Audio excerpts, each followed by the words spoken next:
Hello, everyone. Welcome back to the Vast and Ominous Comic Vault. Speak Captain Logan, and joining me tonight is Austin, the Day Ghost.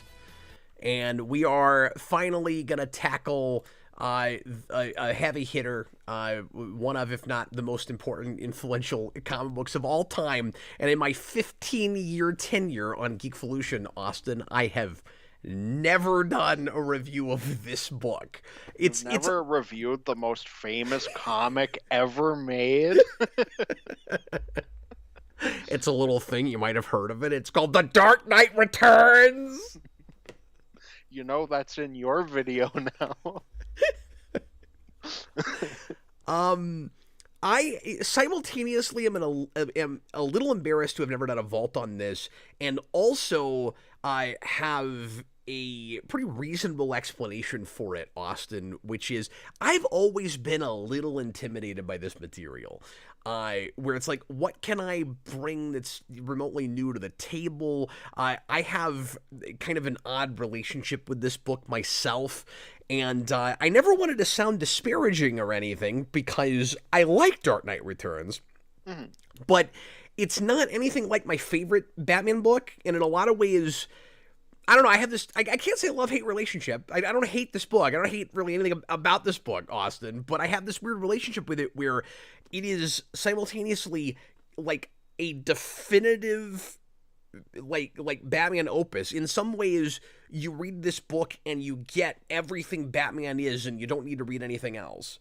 And in other ways, it's real counterintuitive and off the beaten path and just weird. Like all at the same time, so like it's both my Batman and it's not my Batman. And isn't it interesting that the most popular, most well-known, and a lot of this is because of when it happens and how innovative it is in just bringing us back to brass tacks of Batman. But isn't it interesting, Austin, that this is a book that, or this is the most popular, most important Batman story ever written, and it is in no way whatsoever a detective story? Yeah, I mean, I guess there's aspects of it that kind of where it's like, maybe we're doing like a little bit of work to figure things out, but there's not really a big mystery so much. No, it's not. In terms of seminal detective Batman things that everybody knows, that's would probably go to Long Halloween.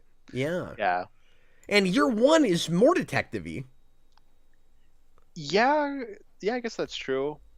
That's also just an interesting story in that it's essentially a dual protagonist where each protagonist is the other's antagonist. I was thinking about that the other day. Yeah, that's true. In relation to this, yeah. But yeah, I have this weird thing, Austin, with this book where every time I read it, it's like it's the first time. Dark Knight Returns never sticks with me. And I cannot explain that. I always enjoy it to varying degrees whenever I sit down and read it. And there's always like little bits that jump back out at me, but I'm always surprised by things and I never remember exactly where it's going. Like the story does not stick with me. It's very strange. And I've always been a little bit embarrassed by that. And so I had to go back and reread it because we're going to be doing the Rewind Commentary tomorrow night on the movie version, which, by the way, I have not rewatched yet. So I'm going to be doing a lot of homework tomorrow before we do that that stream, because I didn't want to have the two things like fighting in my brain as we were talking about it. So I wanted to just be able to look at this on its own as its own thing and not start comparing it to the movie until we actually get into that when we do that tomorrow. But Austin was like, so I was just reading this for homework, and Austin was like, well, why don't we go ahead and do a comic review, because I really wanted to do a comic review this week and I didn't have time to read anything else, and I was like, yeah, that's a good idea, we should do that. And then I was like halfway in the middle of my read when he said that, and then I started reading it some more and I went, oh wait, that's right. I feel really weird about talking about this material just because I don't feel the same way about it that a lot of people do. Yeah, and I've always had like a weird relationship with this because I read it as a kid and really didn't like it. I was like, I don't get this book. and the more I've read it, the more I like it, to the point now where I really love this book, but, like, it took me a way to get there, and I also think, because it's so hard to go back, like, over 10 years now at this point, but I also feel like the movie probably helped me kinda click with it better too. I Uh definitely liked it better after the movie also. But I also feel like just as a 10-year-old, like, I read it and I was like, "This is weird," like, the Joker breaks his neck, like, that's creepy, and, like, I don't know if I like that. There's just things like that where you're a kid and it's I not have that the now. package that you're supposed to have. But there's a lot of stuff with this now where I go, I don't totally know how I feel about that. And it's odd trying to take it on its own terms because it's decades and decades later, and this book is in everything now. Yes. And you don't get any of modern Batman. It goes without saying. This is obvious without this book. But I mean, it might have even taken longer to get out of the rut of everybody sees Batman as campy and comedic without this book, which was one of the prime motivators of both Frank Miller and just DC at large in doing this book. But like, you don't get 89 and you don't get animated series and just on and on and on and on. Partly because it brings like Batman back to its roots. He's a darker character. He's a vigilante again. He's not that we weren't telling darker Batman stories than we had been in the 60s by the 70s, because we absolutely were. Like, it was inching its way that way. But this took it to the nines and was in front of people, and people noticed it in a way they weren't necessarily picking up on what guys like Englehart and Denny O'Neil were doing. Yeah, it's almost in a way like a culmination of what we were building to. And it's so I say that to say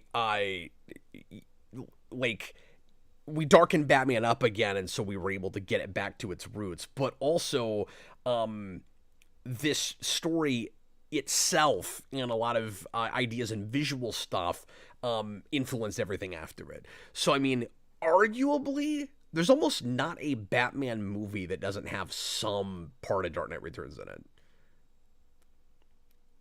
Probably Batman and Robin. That's probably Yeah, that's probably the one. probably like the only, maybe like that and Forever, like maybe just the Schumacher movies. Well, even Forever, there's a little bit. Okay. I mean, nothing huge. There is a deleted scene that was inspired massively by this. Yeah, no, I guess you're right. And then the way, and I mean, like, this read, I was noticing a lot of things that I could not decide if they were coincidental or if they were inspired by this book. Mm-hmm. And also things where I couldn't decide if Miller was referencing his own works or not. We might get into some of that. But I thought of stuff like when Robin comes in and saves Batman in Batman Forever and then begs to be his partner. Like, was that Schumacher slightly looking at this book when Carrie Kelly comes in for the first time in her Robin suit and saves Batman? We know he loves Miller. We know he pitched both this and Year One as movies. I don't know if you're aware of that, but Schumacher wanted Batman Forever to be Year One, but then he wanted Batman and Robin to be Dark Knight Returns. Well, and then there's also the possibility that the Robin thing comes out of what was supposed to be in both Sam Hamm scripts, and those are That's true too. very inspired by this. His script for 2 even has the Sons of Batman. I don't know if you remember that. I forgot about that. Yeah. Well, and Sam Hamm famously, and I talk about it all the time, in his first draft '89 script, which I adore, is a wonderful story. Mm-hmm. All by itself, had both the remote control bats from Year One and the horseback riding from this book. Mm-hmm. Yeah, oh, of course. It's gonna finally happen in live action someday, Austin. Yeah, no, I have faith Matt Reeves will bring us the horseback thing. He gave us Frank Miller Batman narration. He will give us the horseback. Surely, at some point, we finally get them. I could see him even going to a Sons of Batman place at some point, but we'll see. But yeah, so what I was going to say a few minutes ago is it's hard to take a book like this on its own terms because in the back of your mind, like I wanted to just be me in the book, but the popularity of a thing like this overshadows it a little bit. So it's hard not to look at a thing like this, even if you've read it before, without the lens of this is important and everyone loves it and I'm supposed to see it as a like perfect piece of literature. You know what I mean? And like it's difficult to like put on your critiquing glasses and look at it the way you would anything else, because in the back of your mind you know that there are people going, oh no, this is a perfect book, you're not allowed to critique this book. And of course I don't do that, but it's still kind of weird looking at it. Like I have to kind of try to ignore that voice that says, no, this is on a pedestal, you're supposed to look at it that way. Yeah, I mean, I guess the best case with that is like a Long Halloween, where that book's really great, but there's also just things that don't work about it. Yeah, absolutely. You know? Well, and I was able to get past that at some point with Long Halloween. Mm-hmm. No, for sure. Because and that it's more concrete story issues for me, where I can point to just stuff that doesn't add up and go, this isn't really working. My issues, if they are issues with Dark Knight Returns, are a lot more kind of subjective and hard to articulate than that, where it's just some of it's taste issue and some of it is, I think we forget how weird Frank Miller always was. You know, and that's some of what people love about this, which is totally great. But when people look at his later stuff and they go, Frank Miller like went nuts at some point, I'm like, yes, but you know, like there are panels in this book where I'm like, why is that in here? Mm-hmm. Well, it's funny because obviously, you know, this and Watchmen come out around the same time, so they've always been kind of compared to each other, and they have really interesting things in common. Yeah, exactly. I mean, there's a lot of direct comparisons to make between them. I also would argue, and there's also some cool kind of mirroring things happening, because while Watchmen was the unfilmable graphic novel, this is a very filmable graphic novel. Mm-hmm. This should have always been adapted. Yeah, absolutely. But what I was going to say with that is, Alan Moore and Frank Miller have, I think, both gained a reputation of becoming crazy at a certain point, and I think Alan Moore is crazy as a person, while Frank Miller is crazy in his work. But I think when you listen to the man talk, it's like, oh, he's just like a guy. I think you could argue that all Frank Miller did was become more Frank Miller. Yeah. He becomes like that type of creator where he like really locks into what his style is, and it kind of just becomes feeding off of that. Where like once he hits Sin City, all of Frank Miller kind of looks like Sin City. Yeah. Well, and then retroactively you start to notice how much Sin City was in other stuff he was doing. Yeah, exactly. But it was like growing to that style where that will become like where it's fully solidified. Miller also has the Morrison thing for me a little bit, where there's the kind of out there more surrealistic Miller, and then there's the more straightforward by the numbers kind of standard storytelling Frank Miller. And a lot of his Daredevil falls more into that in comparison to things like this, I think. Mm-hmm.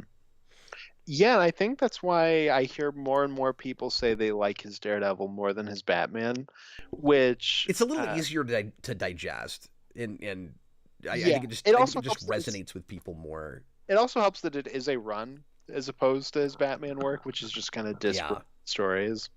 I don't know. Saying that is not fair because obviously Dark Knight Returns resonates with people. I guess I just mean like people relate. A lot of people maybe relate to it more easily just as a, again, straightforward story where they see a lot they recognize in it.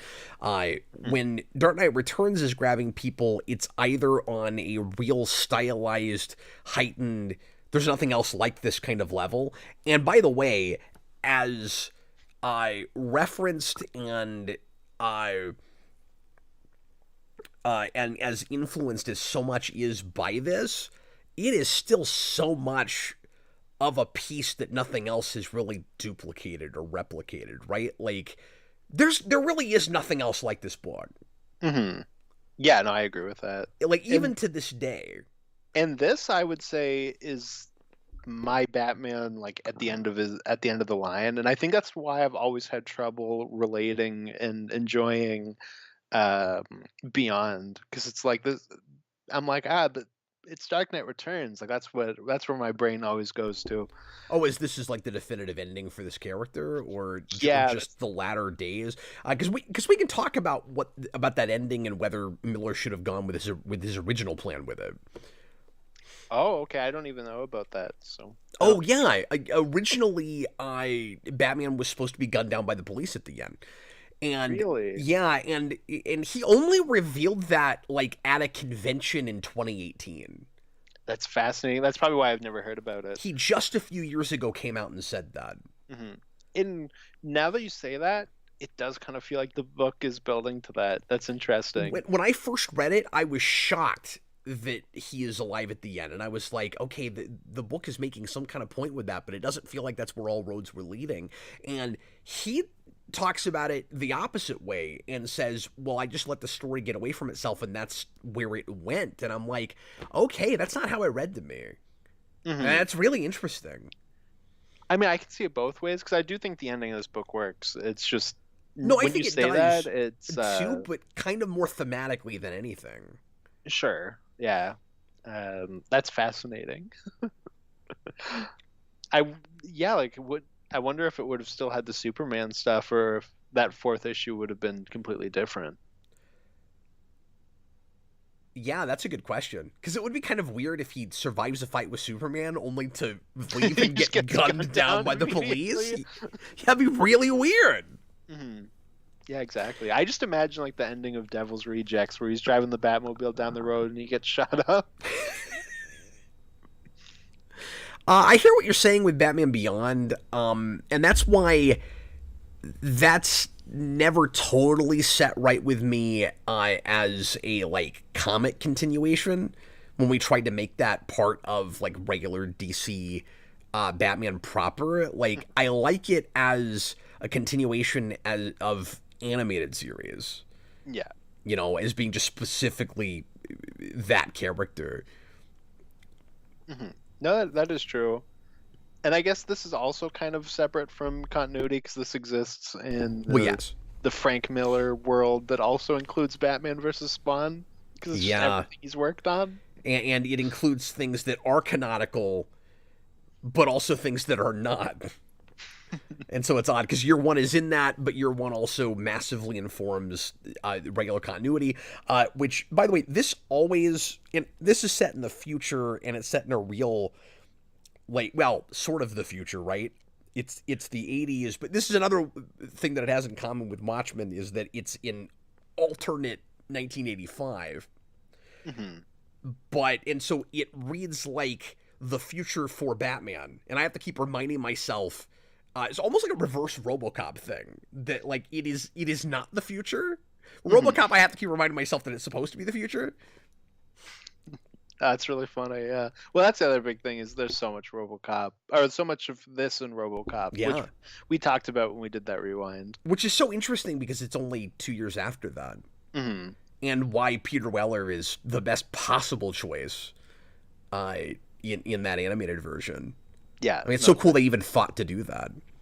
And of course, Frank Miller himself has a tumultuous history with RoboCop. Oh yeah, that's an understatement. Yeah, exactly. I also want to mention that this is also the start of what is now extremely popular and massively overdone, but they tend to still be very popular, which is Old Man Whoever. In comics specifically, Well, and and this is what every old man story is looking at to some degree. yeah, Like, and even if they're not at this point, this is where all that starts. So the first few to do it, we're looking at this. So it's this, and then it's Old Man Logan, and then it's like 19 million other things after that.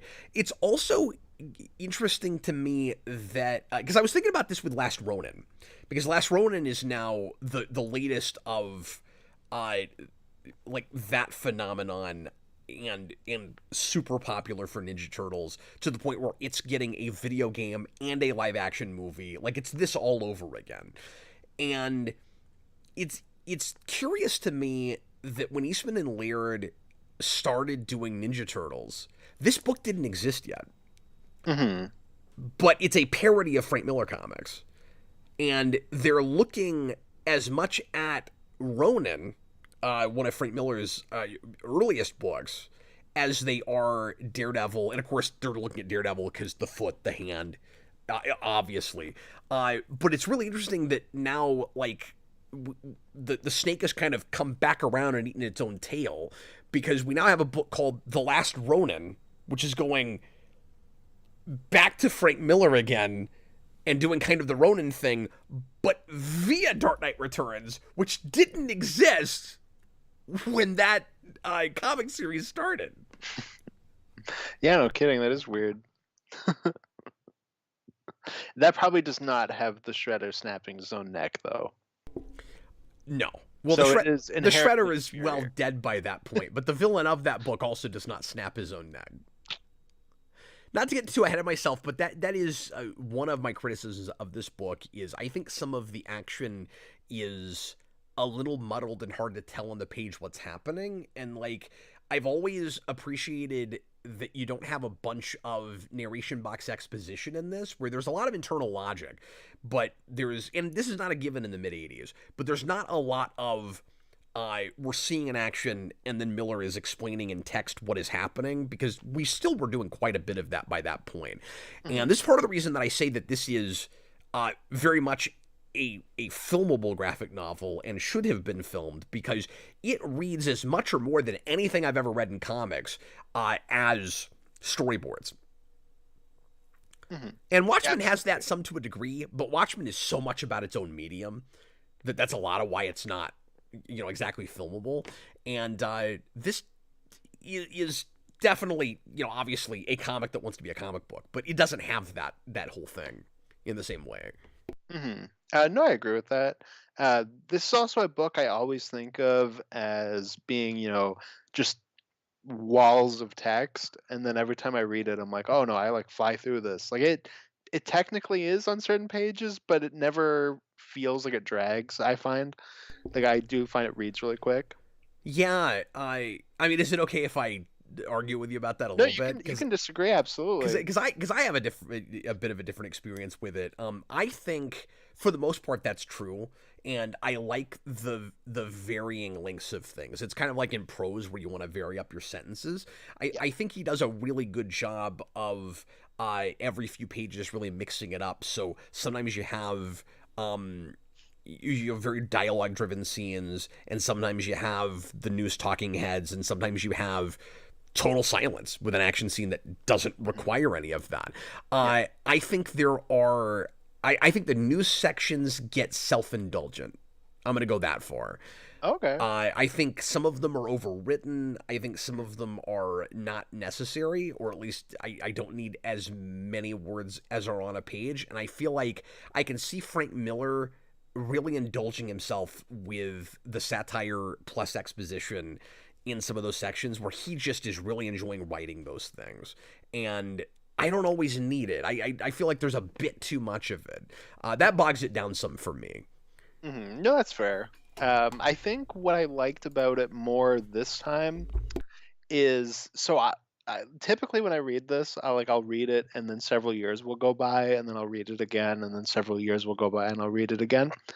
I read, like, what, like a third, I think, of this last year when, or no, 2 years ago when the Batman came out. So more of it was just kind of fresh in my head. And rereading it, I was like, oh, there's so much more foreshadowing stuff in these news sections. So I was kind of riveted with that, where I was like picking That's up all true. these pieces. But I also understand where you're coming from. Like, if it's just too much, especially by the end, like there's just more and more of it when we're getting more into the political side of it. Yeah, I'm sensitive to it too, because if it weren't for this, you probably wouldn't have seen McFarlane do so much of it in Spawn. And that's like the definition of overindulgence. Yeah, and that just Yeah, drives me nuts. And so I'm having kind of a little bit of PTSD with some of this, sure. with Spawn. But that's At not least fair. it's not like the three guys where it's like you have the entertainment guy that's like, "Oh, Batman's costume is so nice." Yeah, they have That's to all he has to say. all fall into a stereotype. Yeah. No, Uh, here it feels more like real characters. I mean, you have the talking heads that each, kind of represent something in media, but they feel like they're superficial in the right way, where they're like, real people that exist, but they're shallow and one dimensional. And yeah. that's one of the biggest things that RoboCop takes from this is these journalists, air quote, that I don't seem to have any regard for human life anymore. They're so desensitized to, and everything is just about like selling airtime and getting viewership. And so you've got, like, I thought it was a gut punch the couple of times that you'd have a talking head that would go, Joker murdered 600 people in a talk show host, like News at 11. Like that's it. That's all you get. And I'm like, wow, that's kind of messed up. Yeah, like it's just all normal. One of my favorite It gets ones. even weirder in the sequel where they're naked. Oh, that's true. Do you Yeah. remember that? So I've never read it, but I've seen pages of it. That's the one oh no, because I guess like Dark Knight 3, I guess technically counts, but like I haven't Yeah, read but any of the Miller didn't sequels write to that this. by himself, and That's what I mean. Like it kind of counts. he probably wrote a few notes on a cocktail napkin, and then I forget who wrote that, It but was Azarello. it was Azarello. That's right. Yeah, I think they did a fourth one as well. They But did. anyways, And it did a bunch of Krypton stuff. I think it has its own version of Zod or something. I forget. yeah, and I know at some point they put Batman in a Lazarus pit and he becomes young again, and I don't like that. Oh, I didn't know about that. And Yeah. then Last Crusade was so nothing, it didn't even have to be related to Dark Knight Returns. Oh, really? If memory serves, yeah, that was a prequel thing they did where I was like, I don't know what the point of this was, but it's kind of boring and nothing. That was what I remember from me. That's my review, having So not we read it in a can long complete that, but not All Star, which is awesome. Come on now, it's ridiculous. time. Okay. What was I gonna say? Oh, so one of my favorite parts with the news anchors is when the nuke hits, and there's like the guy, I think he's in the space station, and he's like, okay, like this is what it's gonna do, and they're like, okay, thanks for the information, and then he's like, oh my god, like these are the other things, and the woman's like, yeah, we did that already. Like we're moving on. We've had your time. That was one of my favorite bits with them. Before we get too far away from it, we had a couple of super chats, and one of them was completely unrelated to this, but it's a super chat, so I want to just get it out of the way. Tyler put in $5 Australian and said, I don't mean to take away from the review, but I was just wondering what Austin's opinions are on country bears, brother bears, and bears in general. I don't know why he's putting that in this review.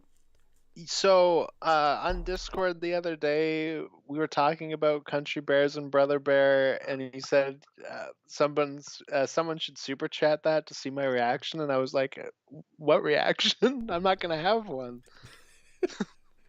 And I said that on Discord, so it's like, don't waste money on it, Logan. Well, Tyler, we appreciate the super chat, but we've got to keep talking about Dark Knight Returns here.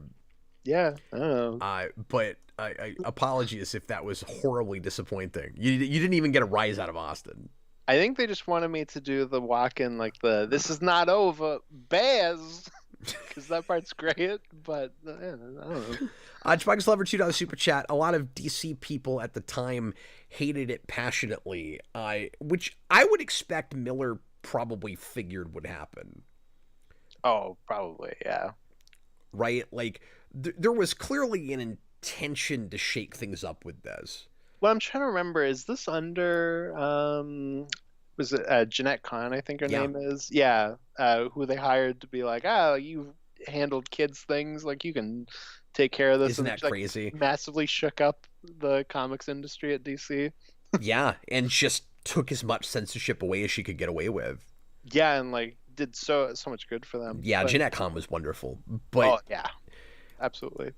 and obviously they would still have, you know, some like mandates or kind of strong suggestions about things, but they tended to be more creative things than and I don't think they were tying anybody's hands behind their backs, but they would just tend to be more like, you know, here's this project, these are the couple of things we really want to happen with it. You seem like the right person. Would you write that? Like, I don't even know if this as its initial premise was exactly Miller's idea. I mean, like when they, because what I've read about this is just they went to Miller to make Dark Knight Returns. And my question is, did they go to Miller to make any Batman thing? Or did they say specifically, we want to do a Batman story set in the future where he comes back?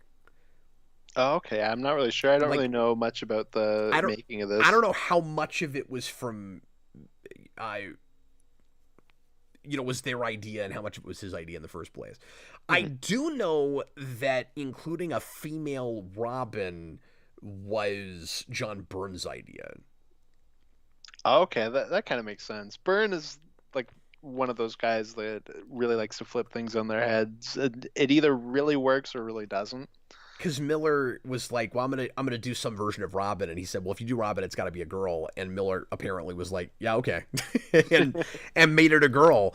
Well, then Dan DiDio was like, we're gonna bring Carrie Kelly into the main universe. I almost said 616 because I'm so used to talking about Marvel. Yeah, because DC doesn't have that. I don't even know what Earth our Earth is supposed to be in DC. Isn't that weird? That like DC started the whole number thing. We all know Marvel's the 616. I have no idea what mainstream DC's is supposed to be. But he was gonna bring her into like main continuity, and Frank Miller was like, no, like you can't do that. Like, please do not. And their way of doing it, because it was going to be a big publicity stunt for DC, was, okay, Frank Miller, you're going to come back and do a new book. And that's how we got All-Star. Isn't it weird that we've also had kind of that with this book and Watchmen?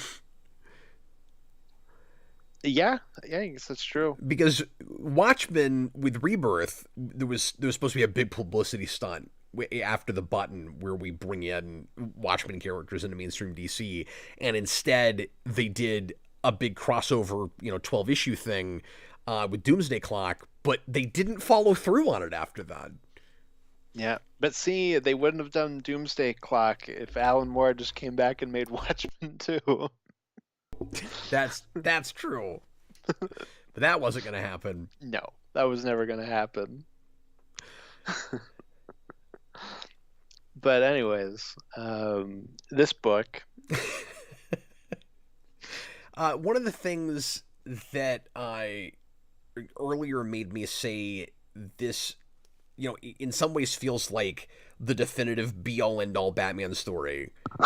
And in some ways, it doesn't feel like that at all, is because of the way Miller, in a real kind of economical way, gets the origin back in. And of course, this is how, this is where the pearls come from, and we cannot get away from that now. It's always the pearls.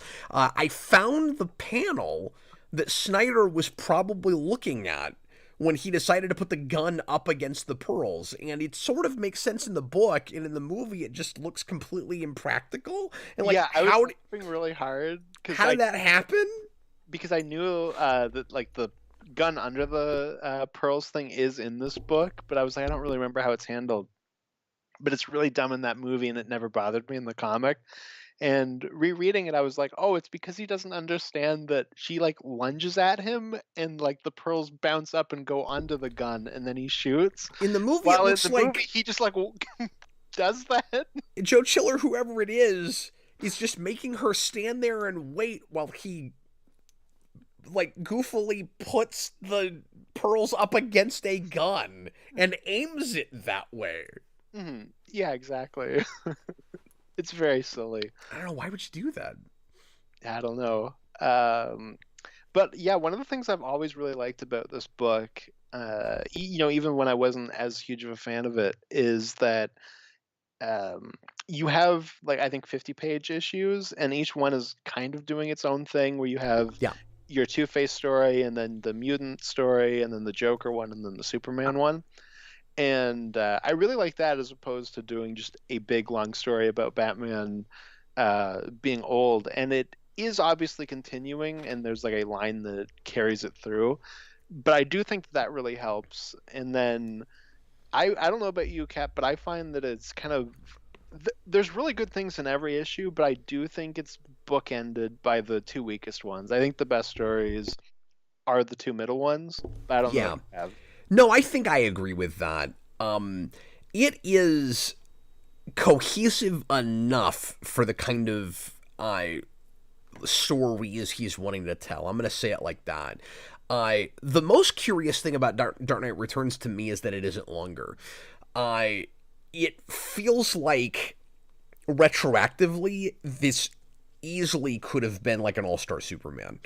I and maybe it's because the lengths of the individual issues are so long that you actually end up with 8 issues worth of page count, even though it was released in these pristine format, 4 issues. But there were some contemporary reviews that complained that there wasn't enough of a through line story, and that it was too kind of random and jumbled. And I'm like, well, I don't agree with that. Like, it's true that it's not the same sort of cohesive kind of story like Watchmen, where it's beginning, middle to end, but he's just doing a series differently. Like, it is a series, it's just only in 4 episodes. So I mean, it ends up, if you look at it like a TV show, it ends up being like a mini series before it's like a whole season of television. Exactly. And you're seeing how things get taken farther, where like you start with Batman comes back, and then he gets like a little bit more aggressive with the mutants because he can't beat the mutant leader normally, and then it gets even farther with the Joker, where now suddenly it looks like he's murdered somebody, and then obviously it all culminates, and now Batman's become this thing that we can't even control anymore, or not that they were controlling him before, but you know what I mean. Like it's gone past an acceptable level where we could just kind of ignore it and pretend like it's not happening, to now it's a really big deal. Well, I think there's this real subtle thing going on beneath the surface with Batman and his character arc, where he's not sure he can control himself. Batman, and that's the thing I latched onto most on this read, I think, is you have a Bruce Wayne that decided a long time ago to quit being Batman, and he is actually like afraid to put the suit back on and let himself embody that mantle again. I like the way Miller plays with the identity thing with Batman, and he sees it in that kind of traditional way and I don't know, when you get to Bruce Timm and those guys, like, are they looking at this through the lens of Miller, or did a lot of these guys kind of already have this before Miller? But this idea that when Bruce Wayne makes his vow, he becomes Batman fully, and there's not really a separation where Bruce Wayne is more the mask and Batman is more who he is all the time, and he puts on like his real face, like in a Rorschach kind of way, right? When he's Batman. And in this, Bruce says that Batman died, and when he put the mantle away, and so he basically has to resurrect this idea. And there's this kind of thoughtful thing where he seems to be looking at it a little bit differently now, where he kind of, real sad sort of way, found Bruce Wayne again. He's not whole. He's not happy at all. But there's this great bit at the end of the first issue where he is looking at... I never understood why Two-Face was in this book, and I think I finally figured it out on this read. He looks at Two-Face who has a whole face now, but everybody read it wrong and thought that the Harvey Dent personality had completely taken over, but in fact it was the you know, I'll say it like animated series, the Big Bad Harv personality.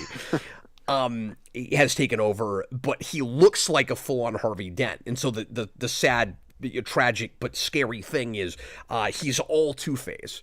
And when Bruce looks at him and says, I'm seeing, it's like I'm looking in a mirror, he's afraid he's going to be all Batman. Mm-hmm. Yeah, I completely forgot about that part of the scene. Like, that's the scene I always think of where it's like, oh, I see you as what you are. Yeah, I think it's the whole point. Yeah. Because we get rid of Two-Face very soon after that. I feel like that's the only reason it's there, is for Batman to say, I was... Even though maybe he always saw himself as Batman first, there was this thing that always held me back from going as far as as my bad guys do. And that was... like the kid, the innocent kid that I was before I was Batman, like holding me back from killing the enemies. And then once he puts the Batsuit back on, he's afraid that he's become like this wraith now, and that he's a Batman that will finally kill. And I love the kind of tortured, conflicted thing with him all the way through, where he's going, I always should have killed the Joker, and yet he won't. You know, and like, I should kill the mutant leader, and yet he won't. And so it is still that Batman that refuses to change, but he thinks he's changed all the way through. And he hasn't. Like, it's not a Batman that has to learn to temper himself. It's a Batman that has to learn that he never fully lost himself. Mm-hmm. Yeah, and I, like, in the last few years, I've heard more people say that they have a fan theory, if you will, that he's killing people throughout this book, and it's all of that talk is him justifying it to himself that he's not. And no offense to people who think that, but I think that takes away, like, most of what's interesting about him as a character. Well, I don't think the story works at all if that's what he's doing. That's what I'm saying. Because if that's the case, then why doesn't he just kill the Joker in that scene? I mean, because that makes him... Part of that is that he does. The thing with that... But doesn't that make him way more twisted? Yeah. If he doesn't... Like, we have this idea that Frank Miller's Batman is just an insane person, and it doesn't help that he later did All-Star, where Batman is an insane person. But, like, the guy that makes Robin eat rats in that is not the same person that calls Carrie Kelly a soldier. He's doing a completely different thing with her in this. Mm-hmm. So what people read into with that is that after he breaks Joker's neck, his text bubbles turn into the same color as Batman's internal monologue. But I think that's just, it turns gray because his neck's broken, and I think the story is way more tragic if he wasn't able to hit that point where he crossed that line and is still blamed for it. Well, all that says to me is that I was right all along, and that it is not clear enough, especially on a first read, what is happening with Joker in that scene. Because I, at some point, had to read a plot synopsis before I realized that Joker snaps his own neck in that scene. Like, I did not get that for the longest time. Oh, okay. That's one of those scenes where, like, I always got that that's what it was, but I didn't like it as a kid because it was, like, too creepy, which makes me sound super wimpy, I know. But when you're, like, 10 years old, that's something that's so off-putting that you're like, I don't even like that as, like, an idea. I don't want to have to deal with that. As an adult, I'm like, that's so wonderfully creepy. That's kind of perfect. I love that that's how he goes out. I love that he goes out on his own terms in that way. Oh, some people are saying that it's Earth Zero now. Okay. I guess now that you say that, maybe I knew that at one time. When someone said Earth Prime, and that's definitely one that I've heard, like, once I saw that, I was like, oh yeah, I've heard people talk about Earth Prime. Yeah, but Scott Simmons, it's not Earth 1, because that's a different thing. But that's a different guy. Exactly. Because those are the hardcover, like, kind of alternate universe stories. Well, I think there's another thing that's called Earth 1, too, even before that, maybe. I think there was, and then Earth 2 is a different thing. Yeah. And there's an Earth 3, basically, I think. DC, stop it. Get some help. Yeah, but I mean, that goes all the way back. I mean, that's No, I decades know. and I'm decades of just lore. joking, but yeah. No, I'm with you. Hmm. But I also like going back to the kind of how we break down the story. I also Yeah. think breaking it up in that way also helps get away from like a convenient timing thing. Like, Oh, thanks for getting us back on track with that. no, it's Yeah, okay. yeah, we should talk more about the formatting. Uh, I don't know because how I got on analyzing Batman and Two Face and all of that, but yeah. no, but like to go back to that, like you could easily say if it was just that story, like, oh, wasn't it convenient timing that like Batman comes back and Two-Face comes back at the same time? But I also think the way he breaks it down, you completely lose that as a criticism. Yeah, there are a number of things that would look more convenient. Mm. No, and there's certain things like obviously Joker comes back because of Batman, but that makes sense. I think that's a really Well, great that's just a idea. plot point. Yeah, there's nothing convenient about that. No, I know. I just mean like in terms of what we do with that. But yeah. That's him looking at the news and going, yeah, it's maybe a little bit convenient that Batman comes back just as Jim Gordon is leaving the Force. Hmm. Yeah, that's true. That's maybe a little easy. Hmm. But then Well, it just becomes, is it maybe crazy that Gordon's still commissioner at this point, with how old they are? well, you know what the craziest thing is? Because I'm That Alfred's blindsided. still alive? I'm blindsided by it every time I read it. Every single time I've read this book, I turn the page and Alfred is standing in silhouette in a hallway, and I go, "He's still alive." I've just always found it very amusing that Alfred dies with the idea of like Bruce Wayne Batman being alive. Like, like he fakes his own death and goes underground, and Alfred dies because he's got nothing else to do. Yeah, apparently he dies of a heart attack. A Like, stroke.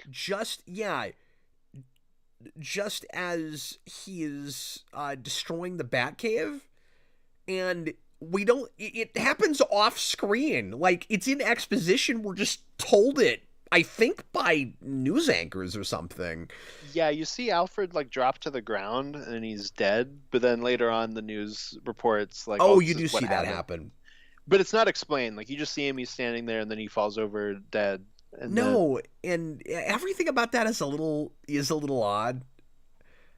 Uh, it's strange. that seems kind of easy, and I don't know what the point of even killing him there really is, because Miller didn't have any intention of making any more of these. It's because Alfred at this point he's like 98 years old. He can't live in a cave. Well, I wonder. Yeah, it's like if I don't have Bruce Wayne, I have no reason to live. And maybe that was the point. Maybe Miller was actually legitimately thinking that, where it was like Alfred exists to facilitate Batman, and yeah, Bruce hasn't been Batman in a long time, but now that he's finally gone on one more crusade, and he thinks that he's dead, Well, he that's what I mean. really That, has like, no reason to live.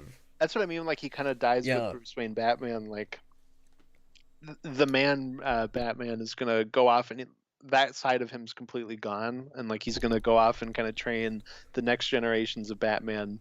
And Alfred just kind of dies with that idea. Like Batman does not need him anymore, so he dies. I just like the amusing notion that maybe Alfred is more uh, depressed and put out by the destruction of the manor in the cave than he is the death of Batman.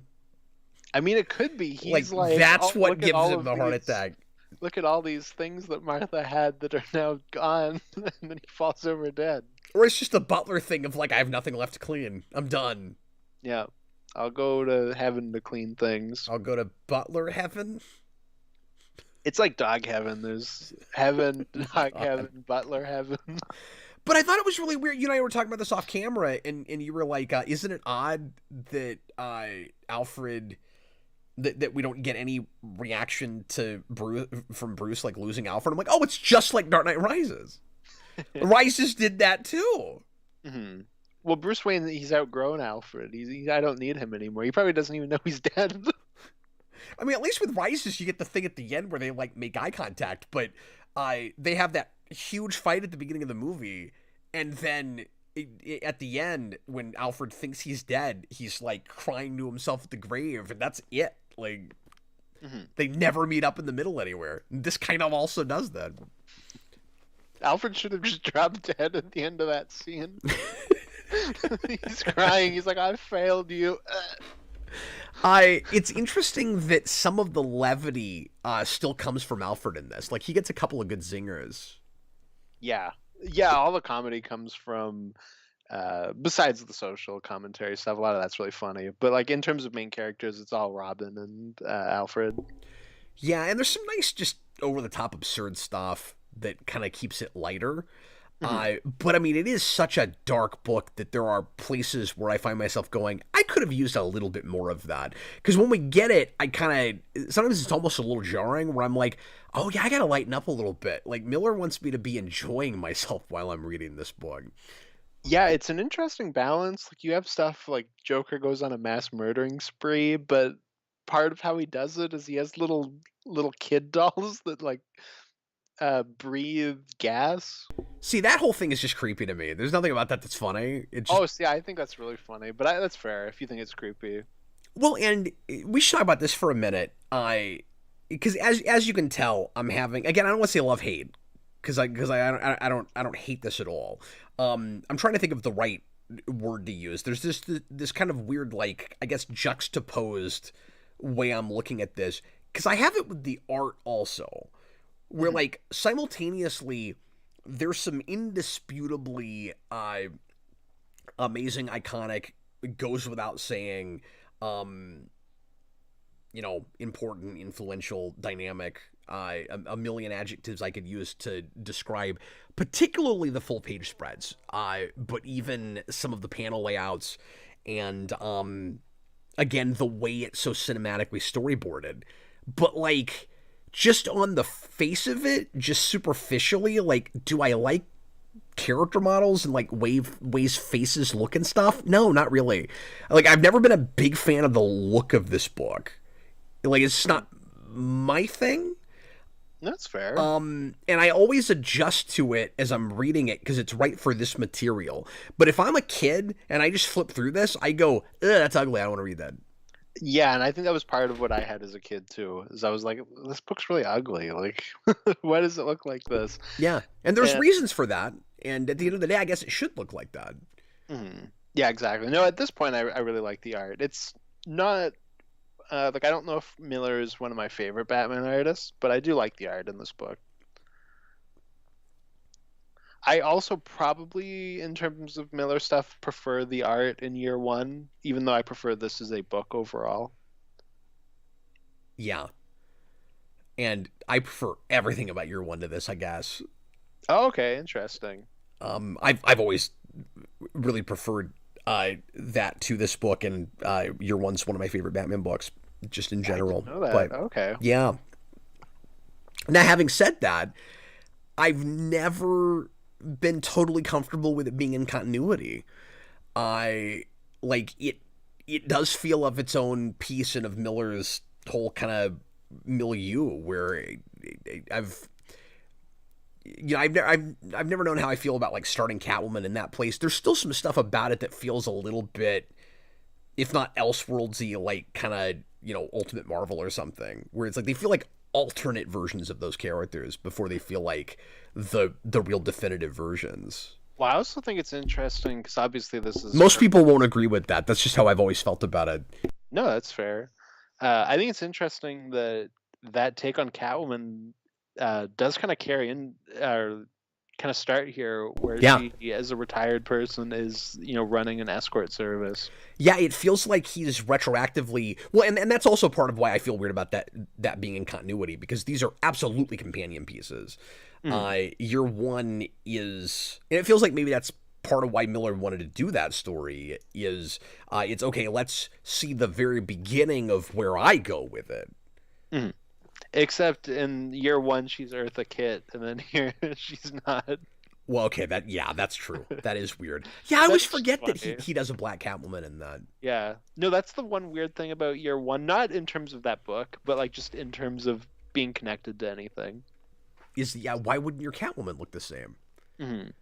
She like really quickly had Michael Jackson syndrome. See, I was about to say that. I was gonna preface it by saying, can I say the off-color thing? And then I went, do I want to say off-color? Is that even the... Is that even the phrase I want to say? But Yeah, exactly.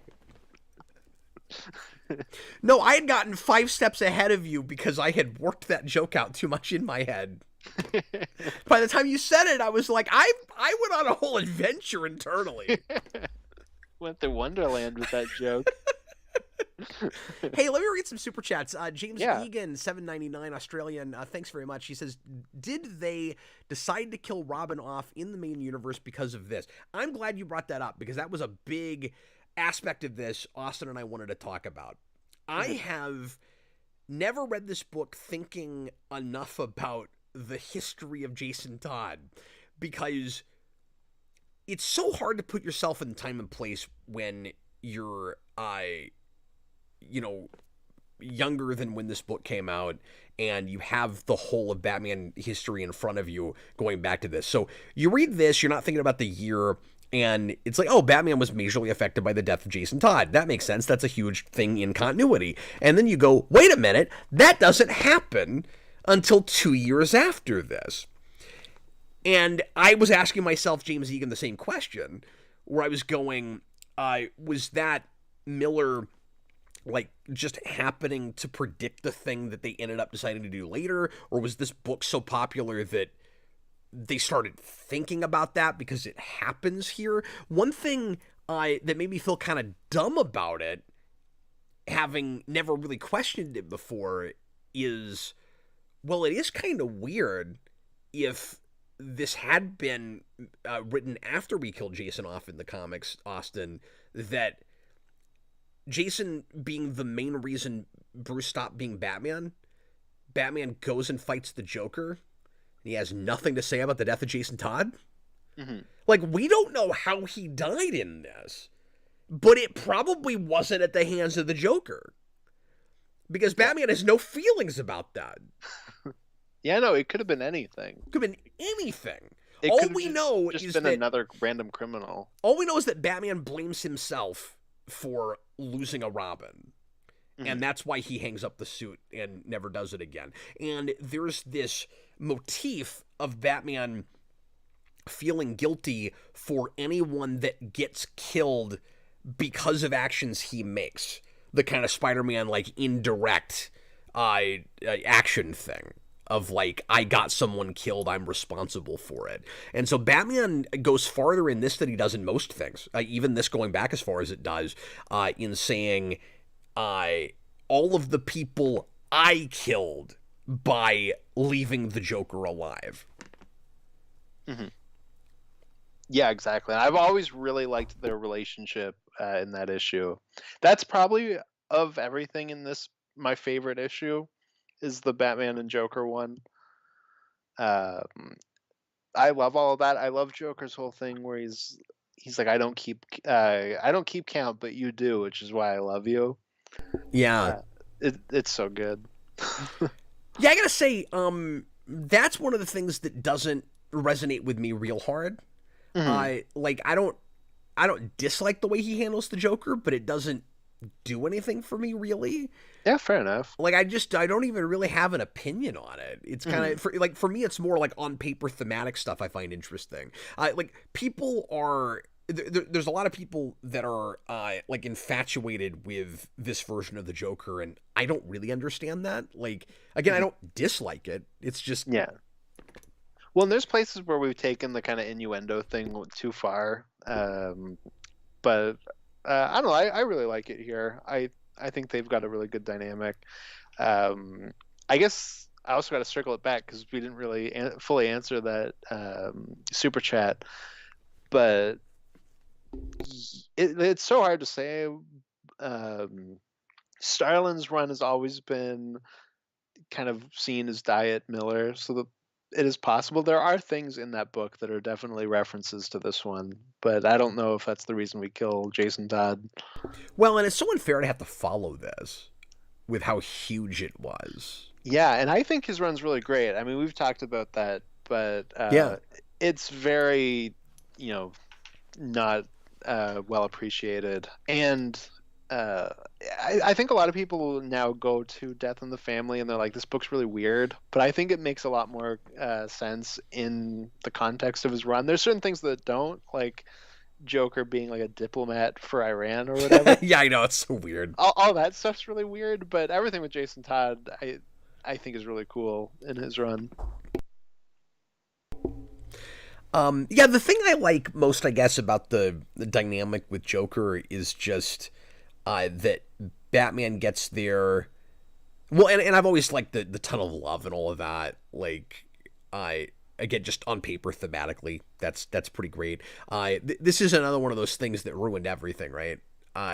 Because, you know, once we make a real big deal out of, and Moore did it too with Killing Joke, but once we make a really big deal out of that dynamic with these characters, the yin yang thing, that they can't live without each other thing, and we try to make that deeper than just superficially one of them is a happy killer and the other one is a you know, dark savior.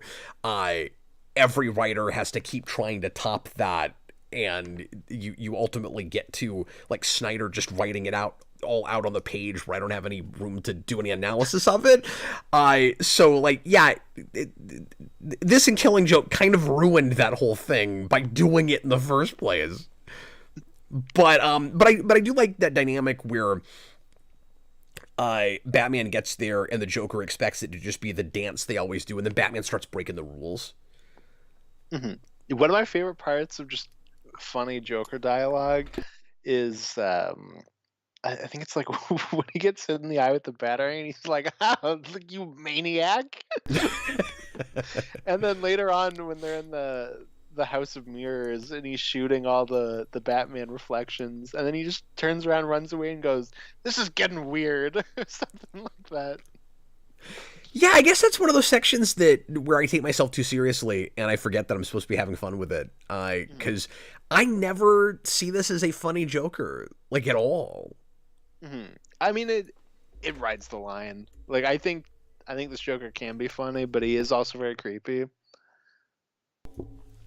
Real quick, just while I'm thinking about it, let me ask you just how you feel about the big bulky character model, because obviously that's the big iconic visual everybody remembers is just, and I think that's one of the things that made this book leap out at everybody, where it's like, we've never seen Batman like this before. Just that, and maybe you could even credit Miller for getting us to, for better or worse, that place in the early 90s where everybody had to be just insanely huge and buff and massively muscular. It kind of feels like it starts here. Yeah, I think it's really cool. It reminds me of like Stallone as he's gotten older, and Schwarzenegger, where they're not like as muscular, but like they got kind of bigger. Like you look at, you know, the first Rocky versus like Rocky Balboa, and like Stallone's just like huge. That's such a good point too. Is he just looking at action movies in this period? Yeah, and I don't know if that's maybe just how you got to be muscular when you're older. Like I don't know enough about that. Maybe that's just kind of how that goes. But I think that's cool. I think it adds a level of realism in the, you know, he's a lot older, but he's a lot like he's kind of bulked up more. But also just everyone's big in this book. It's got that 90s Spider-Man thing. Like Gordon shows up and he's also very like wide-chested. Yeah, on this read, it was the most like honest to God traditional Batman the character has read to me with this, because one of the things that some people have always been put off by is the bulkier Batman and the kind of more purple prose hard-boiled thing. I don't know if hard-boiled is the right way to put it, but just the kind of melodramatic way that Miller is writing him. A lot of people that don't care for this book feel like he's a different character all the way through. And I think at one time I felt that way. And that was one of the things that did kind of click for me more this time around. Mhm. Whereas, like, no, he's just older and is worried he's lost himself. And I think there's a lot of overcompensating that he's doing in trying to not go too far in certain places and go far enough to be effective in going up against something like the mutant leader and the mutant gang. Mhm. So I think a lot of it Yeah. is just, I think it's really important that you have that scene at the beginning where he talks to Gordon before he becomes Batman again. Mhm. Yeah, absolutely. And I also really like the scene right after that where you kind of see that he like hates everything that Gotham's become because it's so much worse than what it used to be. Yeah, and again, I just love how conflicted he is because there's the Mhm. question of, okay, did it get that bad because he stopped, or did it get that bad because he was Batman in the first place? And if you just left well enough alone, you wouldn't have had, that escalation. Because it's also not exactly post-apocalypse, but like it also kind of feels like that in Gotham, where like it feels like Batman coming back to that kind of a world. Like he's in Escape from New York or something, Yeah, and so it also feels like he's become darker because of that. Absolutely. yeah, and he's wrestling with his own guilt. Like he's angry with the city for not being better, but he's angry with himself, maybe for leaving, maybe for even starting in the first place. Mhm. He's just all over the place. Yeah, no, and I think that's why he settles down to, train the kind of youth to be like to hold his values and continue that.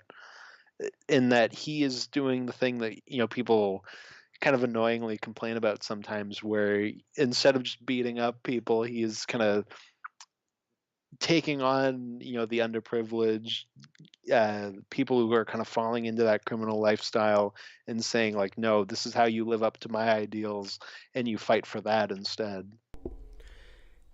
Yeah, and in its way, that's more effective and smarter, and arguably, at least if you're Frank Miller, what he should have done in the first place, right? Because there's all this talk from people that are on his side, like Lana Lang, who's a really curious use of a character, who says, if a lot more people, I went and fought for what they believed in, fought for their rights, like Batman does, I you wouldn't be in the situation you are with Gotham.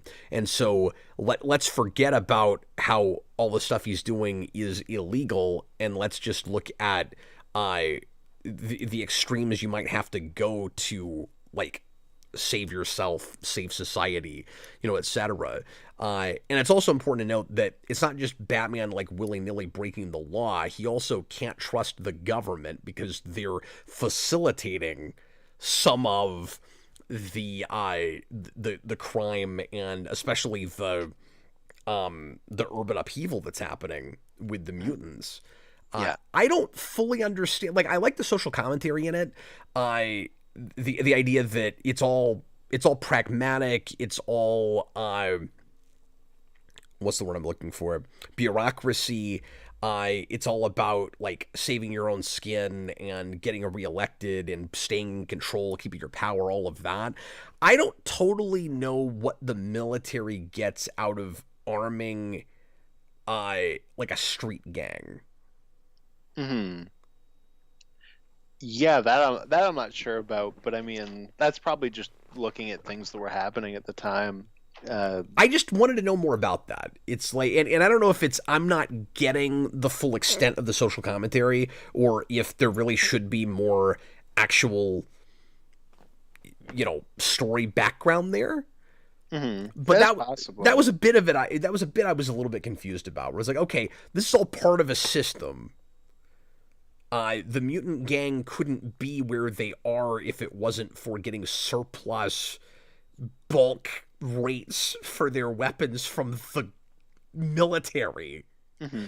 But like, why is the military okay with the mutants taking over Gotham? And they care more about stopping a single vigilante than they do stopping a street gang from taking over the whole city. I guess because of PR. Hmm.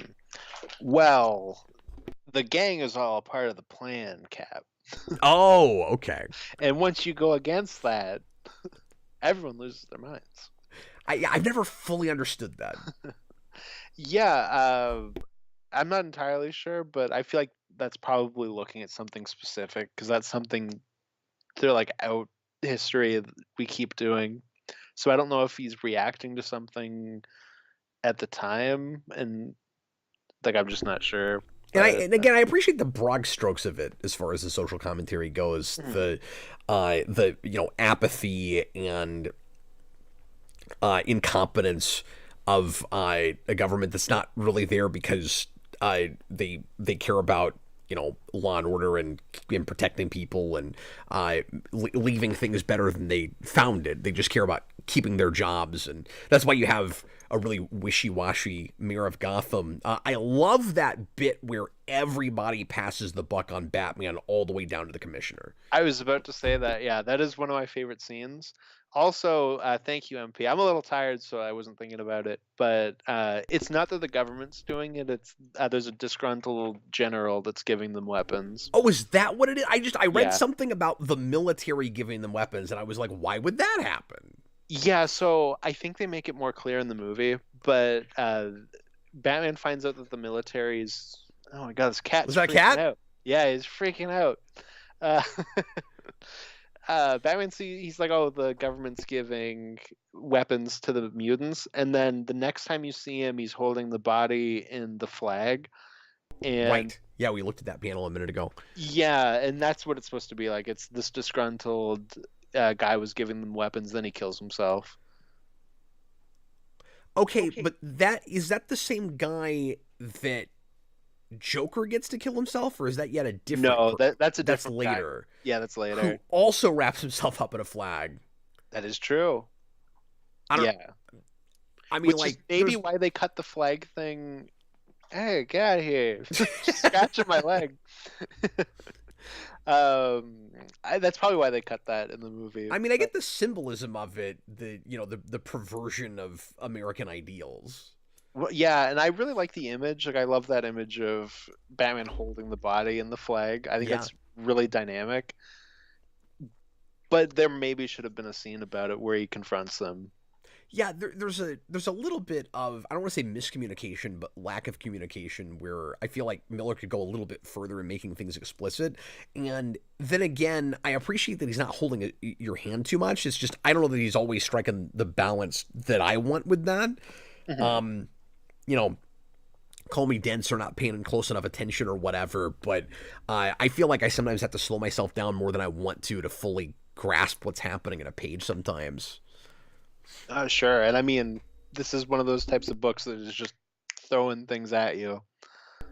I think this is the definition of a book that you got to read twice. Yeah, and like even today, I wasn't feeling okay with one read. I had to go back and at least, I did some full on rereading, and then I skimmed what I had to at the end. When we were pushing up against the show, but. Mm-hmm. No, I had a fun moment when I started this where, like, one of the first pages, one of the first news reports, it's like, oh, blah, blah, blah, the Twin Towers of Gotham. And I was like, oh, we're like immediately hinting that it's going to be a Two-Face thing. And then that also becomes wonderfully ridiculous where he's attacking the Twin Towers of Gotham on the second day of the month, which is a Tuesday. Yeah. With 2 helicopters. Yeah, some of the stuff that reminds you retroactively of 9/11 is kind of odd coincidence and a little eerie and unnerving. Especially, like I said to you off camera, because like 9/11 really hits Frank Miller, where like that kind of changes him, and that's a big part of why he makes Holy Terror and why that was kind of controversial. And it was something that I think he's kind of walked back at this point, where he's been like I was very angry at that point. He was too close to it. Yeah, so I think that's really interesting that there are elements of this that make me think of 9/11, and and it's so far away from that. Well, and you could tell, like, even at this point, he's already really concerned with terrorism and America's relationship with, third world countries, that maybe we shouldn't be getting involved with, and all of that. We've got... Yeah, we're like very much talking about the Cuba situation. Yep. Yeah, and obviously there's a lot of Cold War in this and Watchmen, but then this also goes to that. And then Watchmen's doing a lot more with Vietnam. Mm-hmm.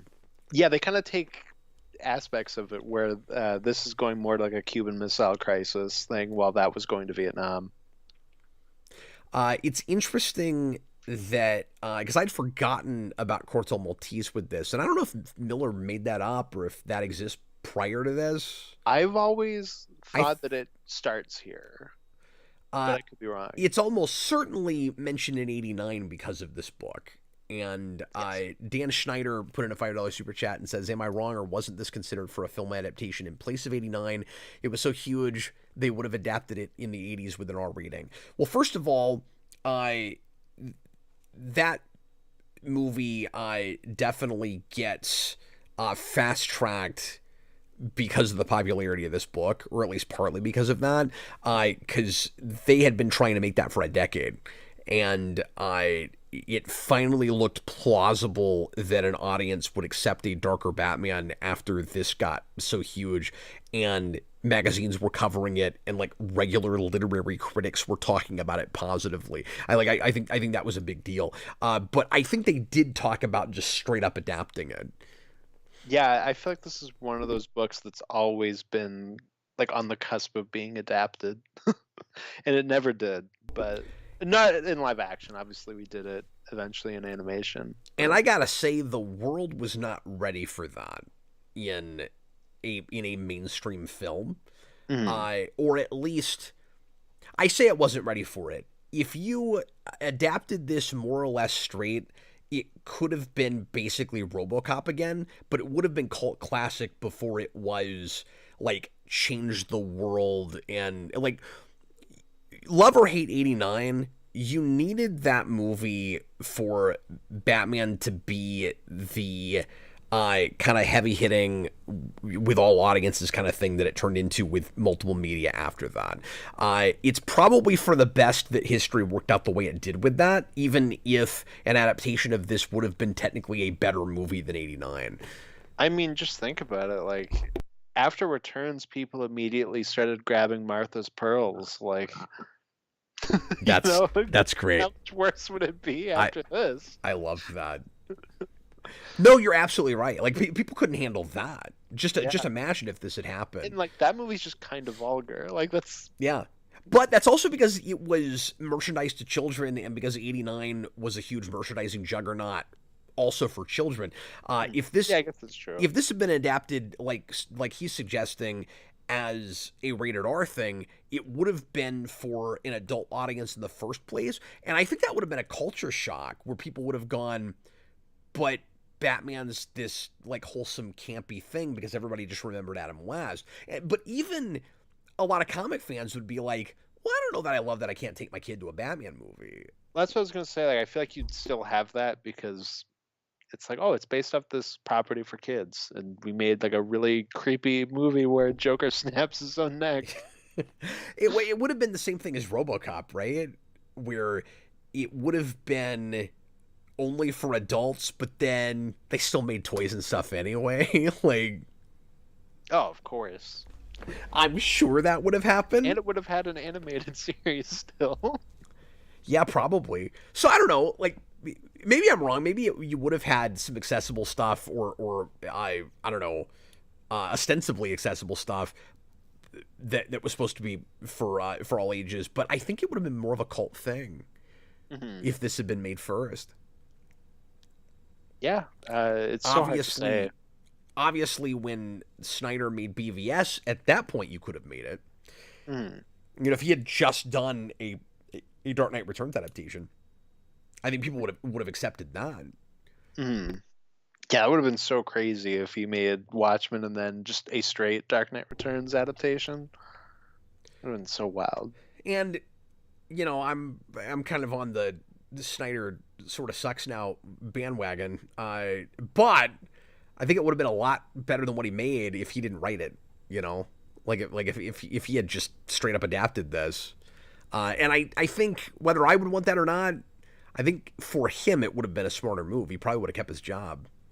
Yeah, I think for me, I'm glad he didn't, because I think BVS is more interesting not being this. If it were this, I would probably like it less, where I'd be like, oh, well, here's all these issues with it. Yes, but my head wouldn't explode, and I wouldn't have had to write 5 hours about it.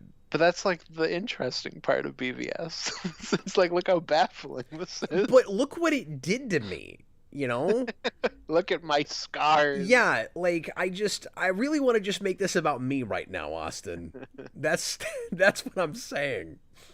Oh, something I meant to talk about all the way at the beginning.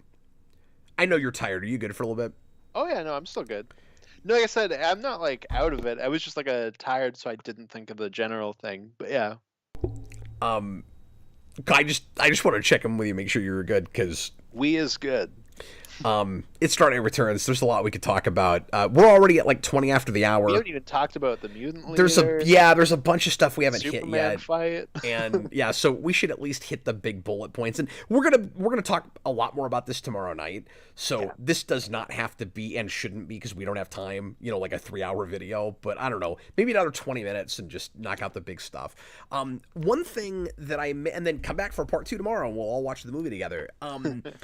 One thing that I meant to mention at the beginning is, and again, you got to put yourself back on the time and place, because at this point, I think a lot of people probably either don't know this or have forgotten about it. This book was not called The Dark Knight Returns in the first place. It was just The Dark Knight, and each... Really? Yes, and each... You didn't know this. I didn't know that, no. Yes, it was referred to for the longest time as simply Frank Miller's Dark Knight. And that was because each of the individual books have their own title. So the first one is Dark Knight Returns, and then I don't remember all the titles. One of them is I think the Dark last Knight one's Triumphant. Yes, and I think the last one is Dark Knight Falls. Yes. Yeah. And then it was at some point collected as Dark Knight Returns, because that's what the first book is called. And then once Dark Knight came out, all bets were completely off, and you never heard the straight up Dark Knight title again, because it was commandeered by that film. Yeah. I was gonna say that. I feel like I heard more people just call this Dark Knight before that, but I didn't realize it was. I thought that was just shorthand. Yeah, that was kind of officially what it was called for the longest time. That's fascinating. I wonder how Frank Miller feels about that. Where he's like, now it's got to be called by its part 1 title. I bet he doesn't care. He probably doesn't care. But I like to think that he's outraged. Like I said earlier, I used to have a bit of a different attitude about this kind of like more soldier-like Batman, or like general-like Batman, and the way he treats Robin. And once I started thinking about more about the Jason Todd of it all, it clicked together for me, and I started getting why he was doing that. So at one time, Austin, I felt like it was kind of a weird contradiction. I didn't know how I felt about it, that Bruce Wayne would stop being Batman because of Jason Todd, and then when he decides to be Batman again, he would immediately recruit a Robin and have no problem taking her into battle. Where I'm like, okay, she saves him, she's wearing a Robin costume, and immediately he is enamored with her and takes her under his wing, calls her Robin, and starts giving her rules and treating her like a soldier. And I'm like, but if you were so upset about the death of Jason Todd, wouldn't you not want to put anybody in that situation again? And there's 2 reasons I think it works now in a way I didn't used to. And one of them is this idea of the whole package of Batman. He looks at Two-Face and he goes, oh my God, I see myself. I'm all in. I'm all Batman. And he's afraid again that what that means is he's a Batman that kills now. There's still these lines he won't cross. And so Batman always has a Robin. And I think part of it is that, and part of it is I clearly can't do this alone. Like, I think I kind of ignored all those places where he goes, oh crap, I'm 55, my body is giving out, I'm trying to fight like a 25-year-old man, and I can't do that, and he almost dies. Yeah. And he gets saved by her, and he almost gets beaten to death with a crowbar and is saved by Robin. Isn't that interesting? And Isn't that before that happens with Jason Todd. Yeah. Yeah, I think a lot of it's that he can't do it on his own anymore. Like, he needs her, but he's also very strict in that he's not letting her go out and fight people. That's the other. So that's the second part of it is, whenever he says, if you do this, you're fired. It's not because he is controlling and he's putting her in danger. It's the opposite.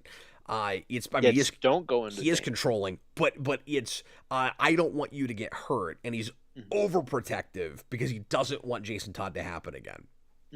Yeah, like there's that part where he reprimands her for being seen by Bruno, where he's like, "You're gonna do this thing, and you're not gonna be seen by her, and that's it." I do feel like a little more could have been done with her. Fair enough. But on the other hand, I like how subtle he is with some of it. Like the place where she is fighting. I think one of the no, I forget who it is. Maybe it's one of the henchmen with the Russian chick. I can't remember, but she gets somebody killed. Oh, that's I think, is it Toyman, the guy that's making the bombs? Oh, maybe that's what it is. Yeah, she like kicks him and then he falls off the thing, which maybe Starlin's taking, because there's a whole thing with Jason Todd killing people in that run. But anyways. But it doesn't really go anywhere. Like, it's this moment where she kind of loses her innocence. And then the rest of the book, she kind of just acts the same way she has the whole rest of the time. Well, I think it's there to parallel what Bruce is going to, where it's, she accidentally kills a guy and Bruce is like, okay, I'm going to do it. I'm going to kill the Joker. And she ends up killing somebody by accident and Bruce doesn't. He can't go through with it. But is you're it right. Just a character parallel, or is it supposed to inform what Bruce is doing? Because I couldn't tell if he saw it or not. No, he doesn't. They're happening completely separate. Okay. So that's just for our benefit. Yeah, exactly. But yeah, she kind of disappears in the last issue when it becomes more about Batman setting up his own future. That's a slight criticism. Yeah. Sometimes she feels like a little bit of an afterthought, but she's like a really thoughtful afterthought. Well, and especially because by the last issue, Batman's taking on an entire gang, so it's like she's kind of just one of the people under Batman after that. Well, that's a good point too. And we're so, not that they got a lot to do, but we're kind of setting up where we're going to end it by that point. And they have a lot to do with Superman and all the nuke stuff. Well, and of the social commentary, that's probably the stuff that resonates with me the most. Like, a lot of the period stuff, I kind of wish I'd been there for.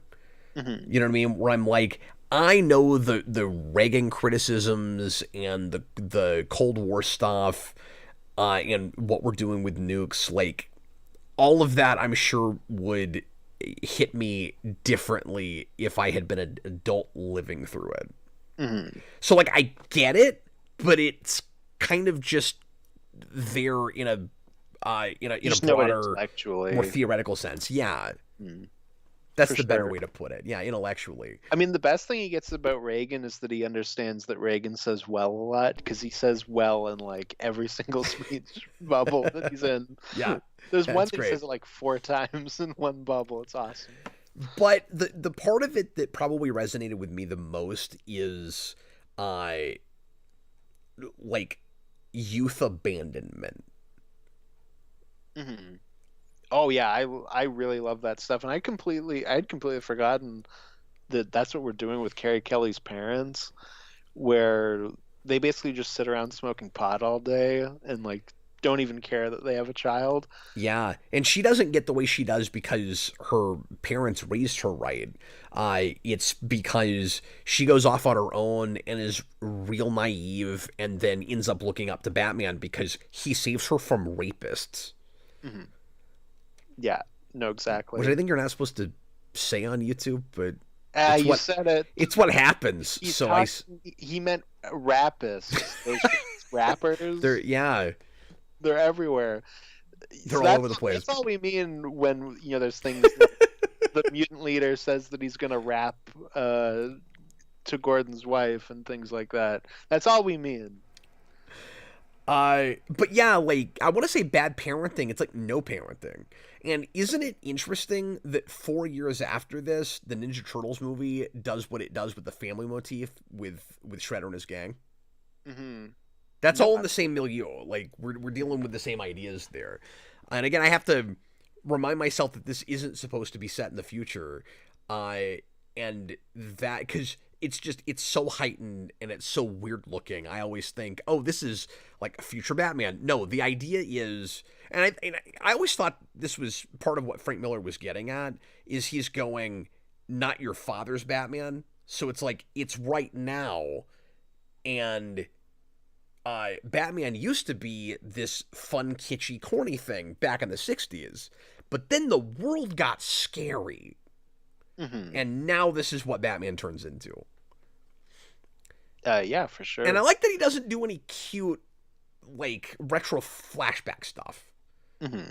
No, I like that too. I like that we don't really get any of that. You can just imagine what his heyday was like any way you want to.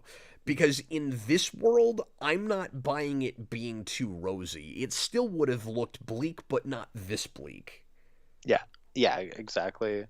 Also with the parent thing, I think Carrie Kelly's funniest line in this is when she meets Green Arrow, who is of course very famously like the liberal superhero. Yeah. Her reaction is, oh, he's like my dad who just sits around smoking pot all day. I thought that was really amusing. Yeah, there's all this biting satire. Like, you have all these parents coming out and begging the government to jail their children. Yeah. I know. I was like, Lord, like, take any personal responsibility. That's horrible. The first time I read this book, I went, are the mutants actually mutants? Because, like, a lot, especially the mutant leader, they look so inhuman. I'm like, is this a stylistic choice? Or, like, did they do this to themselves? Clearly, they're actually supposed to be just real kids. And no, they are, yeah. It's a heightened comic book. He can draw it any way he wants to. And I don't know if the idea is, especially the mutant leader, that, like, he really looks that, like, animalistic and repulsive, that monsterish, or if that's, like, how everybody kind of sees him. But I don't know. I almost want to go all the way and imagine that he's, like, chiseling his own teeth. Well, and this is going to sound really weird because obviously these are two different characters, but I think the mutant leader is part of why I like Killer Croc, is that I like the mutant leader and a lot of the kind of stuff we do with him, where he, like, eats the mayor and stuff. Like, yeah. That's very Killer Croc-y in terms of just regular Batman villains. You just want your villains to all be violent cannibal animals. Exactly. Eating people is always funny. I guess because they rhyme, I'll put cannibal and animal together to make cannibal. Well, I guess while we're talking about the mutants, like, we can get into the kind of Marvel-ness of this, because that's obviously they're looking at X-Men, where, like, they all wear the Cyclops visor. Yeah, I'm glad. A bit of a dig on X-Men. That's a good point. Yeah, and he does that with some other things, maybe more subtly. Mm-hmm. When we get Turk, like, Turk just straight up exists in this universe, which there's no way that is a coincidence. That was intentional. He just put him in there. He's like, well, he's off screen. You don't see him. He could just have a character named that, but he's in the exact same role. So, like, it's just Turk. It's just Turk. There's also a criminal named Iron Man Vasquez. Yeah. That's pretty fun. There's one that you and I can't decide if it is a reference or a I was coincidence. going to mention there's a bit where he comes out and uses the phrase "born again." Hmm. So Batman feels as if he's been born again. I can't remember what the context is. It's when he's like first come back. It's that big panel, like the full page spread where he's like that, where he's coming down, and I think it's the first time you really see him because he's taking out criminals, but you're not getting a good look at Batman, and then that's like the first moment where it's like, and boom, here he is, and Thanks. Yeah, he's like, the rain hits my chest, and I've become born again. that's probably my favorite full page spread. Or There's was so it? many. Or There's is it so like a many half page full spread? I can't spreads. remember. I think that's a full page spread. It's a full page, and then there's like a little panel on the bottom right corner, but it is like the full page. It's sorry, I'm thinking of like 9 follow up points to make with that. It's possible that that's just coincidence because, like, I don't mean to, jump at shadows. That's also just the right phrase to use there. Like, he easily could have not Exactly. been thinking about it. But Born Again comes out the same year this does. Hmm. So he also could be nodding to that. And I have the same thing with some adaptations that do things that remind me of this book where I go, was that informed by Dark Knight Returns or wasn't it? And like there's a lot of things that I could be making a leap, but I'm not sure. Hmm. Yeah, we talked about that off camera with the Joker movie. Yeah, where I'm like, thanks. I was trying to think of that example. Does the Joker go on the talk show in the Joker movie because of the talk show thing here? Because I know people are going to say, well, but they were looking at King of Comedy, and I'm like, well, yeah, but that might be why they were looking at comedy. Where like King of Comedy, somebody read this book and then went, oh, let's be derivative of that, and then I guess Taxi Driver comes for some other reason, and you were like, well, they didn't really care about comics at all when they made that movie. And my counter to that is if they read anything, it's this book. It's this, yeah. Yeah. So that's one of my issues with the Joker movie when I saw it in the theater was everyone was like, "Oh my God, that talk show scene." And when I finally watched it, I was like, "Oh, it's like a toned down version of the Dark Knight Returns scene." Turns out, rereading it, I'd forgotten that it's actually way worse in the animated movie. It's not as bad here. Like the Joker movie is worse than what's in this book, to be fair. But so I But can't. they went further in the animated movie. This is surreal because I haven't watched that in a lot of years, and we're going to talk about it tomorrow. Mm. The way they do the talk show thing like lives rent free in my head. It's really like, oh wow. And I think Yeah, it's just kind of so burned in that it just exists in this book, even though it doesn't. it's weird. You made this point to me earlier, but it's weird the things that are toned down and things that aren't. Yes, it is very strange. We'll talk about that tomorrow, but I don't know. It's weird. I'm really Their glad Watchmen will have that too. say again. I said I'm sure their Watchmen will have that too. Now that Yeah, that's coming out, there's already some things I've heard that they've kind of censored, but I'm sure there are other things they don't. I'm gonna assume one of those things is just Doctor Manhattan nudity, right? That I don't know. The only thing that I've heard that they censored is they took out the possibly homosexual line. Oh, okay. Yeah, which is I don't know. Whatever. I don't understand why that's necessary, but Which this one also does. it's set in its time and place, man. I don't think we have to. That's just my opinion. I don't think you have to do the revisionist history thing, but And the Dark Knight Returns does a similar thing. We have a line in this book where you have all the reactions to Batman, and there's the one guy that's like, "Oh, he's kicking all the right heads. I hope he goes after the homos next." And in the movie, they censor it to "my landlord." oh, weird. And in the movie, it's like, haha, like, shucks, my landlord, I hate paying rent. Like, that's the joke. And it's like, that's, like, I don't know.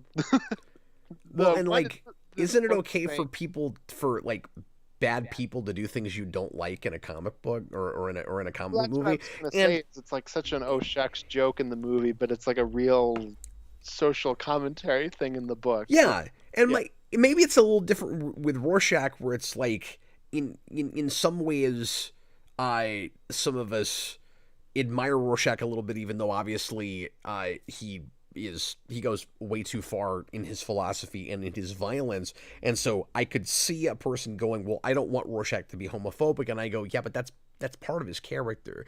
You know what I mean? Like you got to take all the good with the bad. Like When I've always he's said, got his worldview.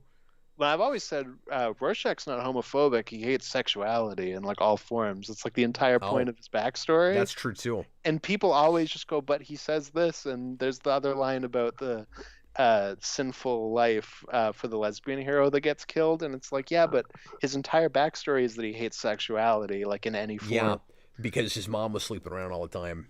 And it's like people divorce those two lines from the rest of the book, and I have a whole thing about how people mischaracterize Watchmen, but we'll talk about it one day. Sure, no, absolutely. Yeah, there's a lot of again interesting comparisons to Watchmen we haven't really talked about with this. One of them is just the format of panel layouts. So this book is starts with a 16 panel grid, and obviously each page you get different variations on that. But when you get a lot of panels, it's 16, and then we take some out and we put some in, and then Watchmen, it's I think just 9. Yes, it's been a while since I've read it, but I think you're right. And that's one of the things that makes this look more storyboardy, is that you get a lot more panels on a page, and it also feels more like movie storyboards because we're very often on a page cutting between panels, like intercutting between two scenes, and sometimes we'll even cut to a thing that at first you're not even sure why we're looking at, and then cut back, and that gets jarring in places. But I think ultimately, once I know it's coming, I really appreciate that format. But I need a second read of it, because when I first look at it and it's been a while, I'll get hit by those. You get that one with Carrie Kelly's parents, and I've forgotten about them, and we cut to just their dialogue because we never see them in the middle of a big action scene. And I'm like, why are we looking at this right now? And then on a second read, I'm like, oh, this is good. Like, yeah, because it's just their dialogue and like pot smoke like coming over a wall, and like that's it. So like I can see how on a first reading or like coming back to it, like you're maybe not thinking about it because they disappear for a long time, and then we kind of, that's very much a movie joke, right, where it's like we're in the middle of this action scene and then we cut back to this like comedic line. Like that's that bit in Bohemian Rhapsody where they're playing Live Aid and then it cuts back to their mean producer and he's sitting in his desk like, oh.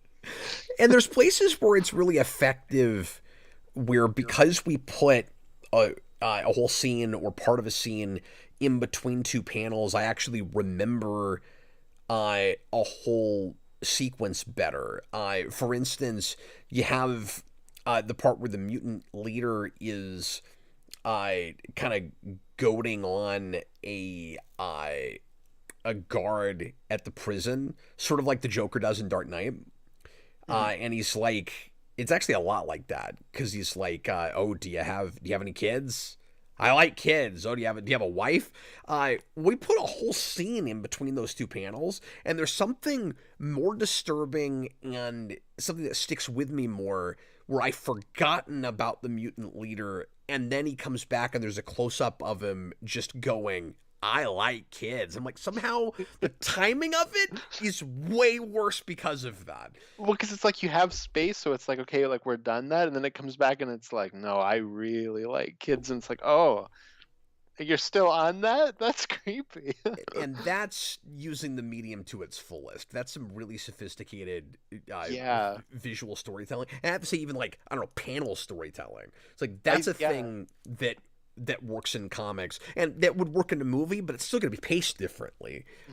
No, I think one of the best examples of that too is when it's not technically an EMP, but when the nuke hits and like all the power goes out. That is an EMP. They talk about it.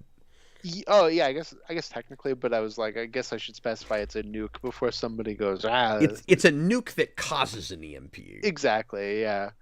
And you're cutting back and forth between Gordon dealing with a fire. I think there's like people rioting, and there's the mutants breaking out of prison. And it's like every panel is jumping back and forth between all of that. and it like all stops when like you get the big full page spread of Batman riding in on horseback, and I think that makes that scene so much more effective. That it's like, here is this chaos that's happening, and then boom, here's your full page spread of order coming to town. He's so good at manipulating time. Like, he Yeah. forces you to slow down. Hmm. No, exactly. It's so effective. It's all really deliberate. Mhm. Yeah, no, just really strong command of pacing. We got a bunch more super chats. I should get to those. Something else I wanted to mention, just in comparison to Watchmen, is it's really interesting that these two things come out at the same time, and they're both from the same company, but they're totally different people working on them. And I mean, totally different. You know, like, you and I have talked a lot before about how Miller and Moore sometimes seem to have like opposite takes on things. One of them really likes superheroes, one of them really doesn't like superheroes. They're coming at this from different places. So you could argue, and I think this is correct, Austin, that Moore is more or less not on the side of his superheroes, and he's almost like writing a treatise on why that's a bad idea. And I think Miller is on Batman's side the whole time, to the point where at the end, it feels almost like Miller has to convince Batman that he was right to come back. Mhm. No, one of them is like, these are like evil fascists, and the other is like, no, we kind of need this. Yeah, but they both, like I said earlier, are doing the alternate history thing. They're both doing social commentary about some of the same things, but with different perspectives. So, like we said, they're both looking at Cold War. They're both looking at foreign relations. They're both looking at urban upheaval. They're both looking at a country that has maybe like lost its way, lost its morality, and they both start from a place in a superhero deconstruction that nothing else had really done before. And the same year, they both start with superheroes are more or less banned, but there's a sanctioned one by the government. They both do that. Yeah, and that is the big nuclear deterrent in the Cold War. Yes, Yeah. importantly. Mhm. And that everybody is kind of afraid of because he can do anything he wants to. But like, because the government seems to be controlling him, we can all rest easy. He's gonna save us from the scary Russians with their nukes. Yeah, and I know Superman, I think especially in this book, has become controversial. But I think Miller does a good job of writing a line where it's like, he's not exactly a government puppet. Like, he talks about how this was just the only way that he can continue to help people without, you know, all of the guns turned on them. And I think a lot of those moments where you get into his head, I think, help justify his position a little bit better. It's definitely more on Batman's side because it's a Batman book, but I don't think they fully throw Superman under the bus. I was going to say exactly that. I don't think Superman's thrown under the bus. I do think, and I don't think that it's this, like, fun novelty of, isn't Batman so much better than Superman? Let's make him a tool and a puppet of the government so that we can all applaud when Batman kicks the tar out of him. I think it's important to note that Superman wins that fight. Mm-hmm. Well, there's like literally no way for Batman to get out of it. That's not a look how cool Batman is, he's going to beat Superman. That's a Batman can only fight him for this long, and it's like, these are the steps he has to take to get there. Yeah, I think it's once again, it's kind of a quantity, kind of a percentage problem, where because Superman isn't featured in the book a lot, it's a little jarring when we get into his head. And I almost have to remind myself why I'm looking at blue text boxes, where I'm like, oh, we're with Superman right now. I don't think we're in Carrie Kelly's head enough either, if we're gonna actually get in there with her. I don't feel like I'm really in her head and living with her enough to do that. I would have left both of those out if we weren't gonna do more of that. Her dialogue also, I don't know if you had this reading it 2 times, But I also feel like her dialogue kind of flips a little bit as the book goes, where she starts using a lot more like mutant slang, and I don't know if that's on purpose or like. What I couldn't decide is if the mutants were just taking the modern slang of the day in this weird, twisted universe or Gotham or whatever to the nines, but that's basically the way kids are talking anyway. It would make more sense that way, because when Carrie infiltrates the mutants, she doesn't have to do any kind of research or anything about how they talk. Like, she perfectly emulates that. Yeah, and maybe if I, immediately started rereading it, I wouldn't have that. But I did find that she isn't using that kind of slang earlier on. I had the same thing. Yeah, Yeah, and I not was nearly as much. about that. I was like, something's flipped here, and I'm not entirely sure why. But like, I feel like we've hit a point where it's like, oh, she's a teenager. We need to be writing her with more of that slang talk. But You know, it wasn't a big issue. I don't know that what I'm about to mention is actually going to this, but I think it's amusing that in Ninja Turtles 2, Kino does the same thing with the Foot Clan. Oh, okay. It's been so long since I've seen that. He infiltrates the Foot Clan, like she infiltrates the mutants. Oh yeah. Okay, sorry. I see what you mean. I thought you meant like he also starts using way more slang, like Foot Clan slang. Yeah. No, I'm just saying that, like, it reminded me of that. I don't know. Yeah. No, that is true.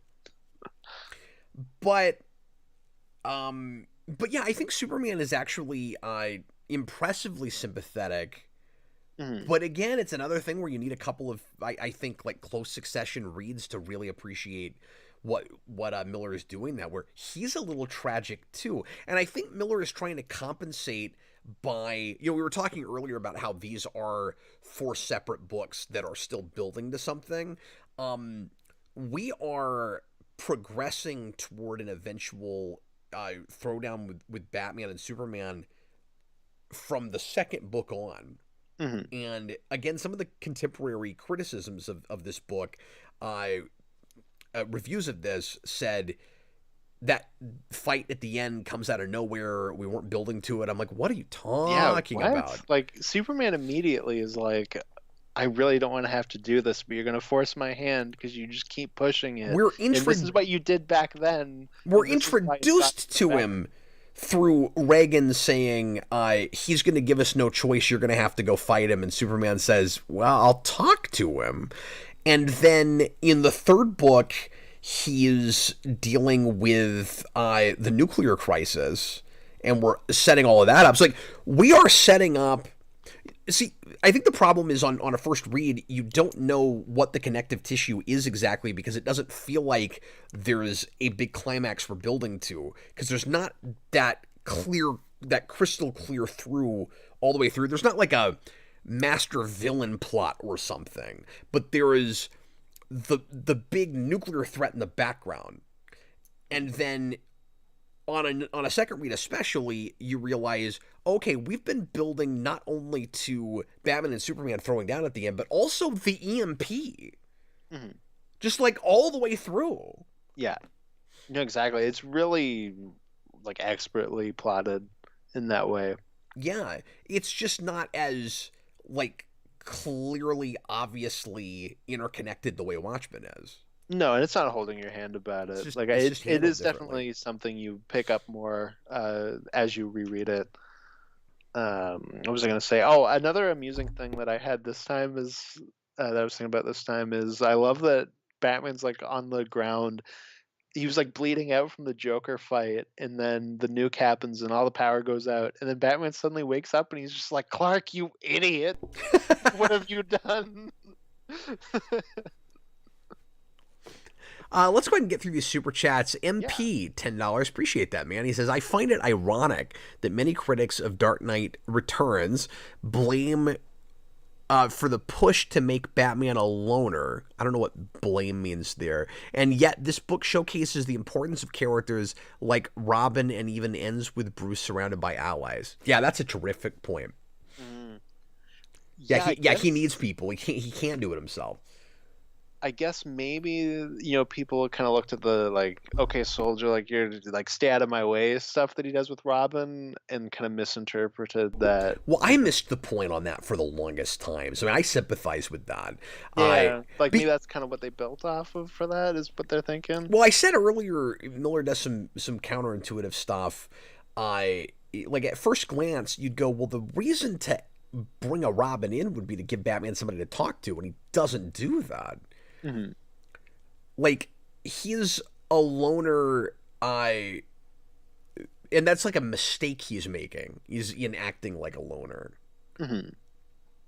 Yeah, no, exactly. Like, that's not supposed to be a good thing. Oh, I meant to say this earlier. I also like what this book is saying about groupthink and tribalism. Let me just get that out there, too. And how that relates to bad parenting and absentee parenting. Yeah, absolutely. Well, like I said to you off camera, I had a big revelation reading it this time where I was like, oh, this is like entirely where Batman's character arc in The Batman comes from, right? Like the whole Batman is giving people the wrong kind of ideas, where you have the Sons of Batman running around just murdering people, and like they like stop a thief by cutting his hands off, things like that. And then Batman finally steps up and is like, no, I'm going to inspire them to do better instead. Yeah, because in the Batman, he's inspiring the Riddler to, get revenge, which is not what he wants to be about. Mm-hmm. But he also is that, and has to learn to not be that way. Yeah, it's weird how that movie, after you said that, because I hadn't had that thought.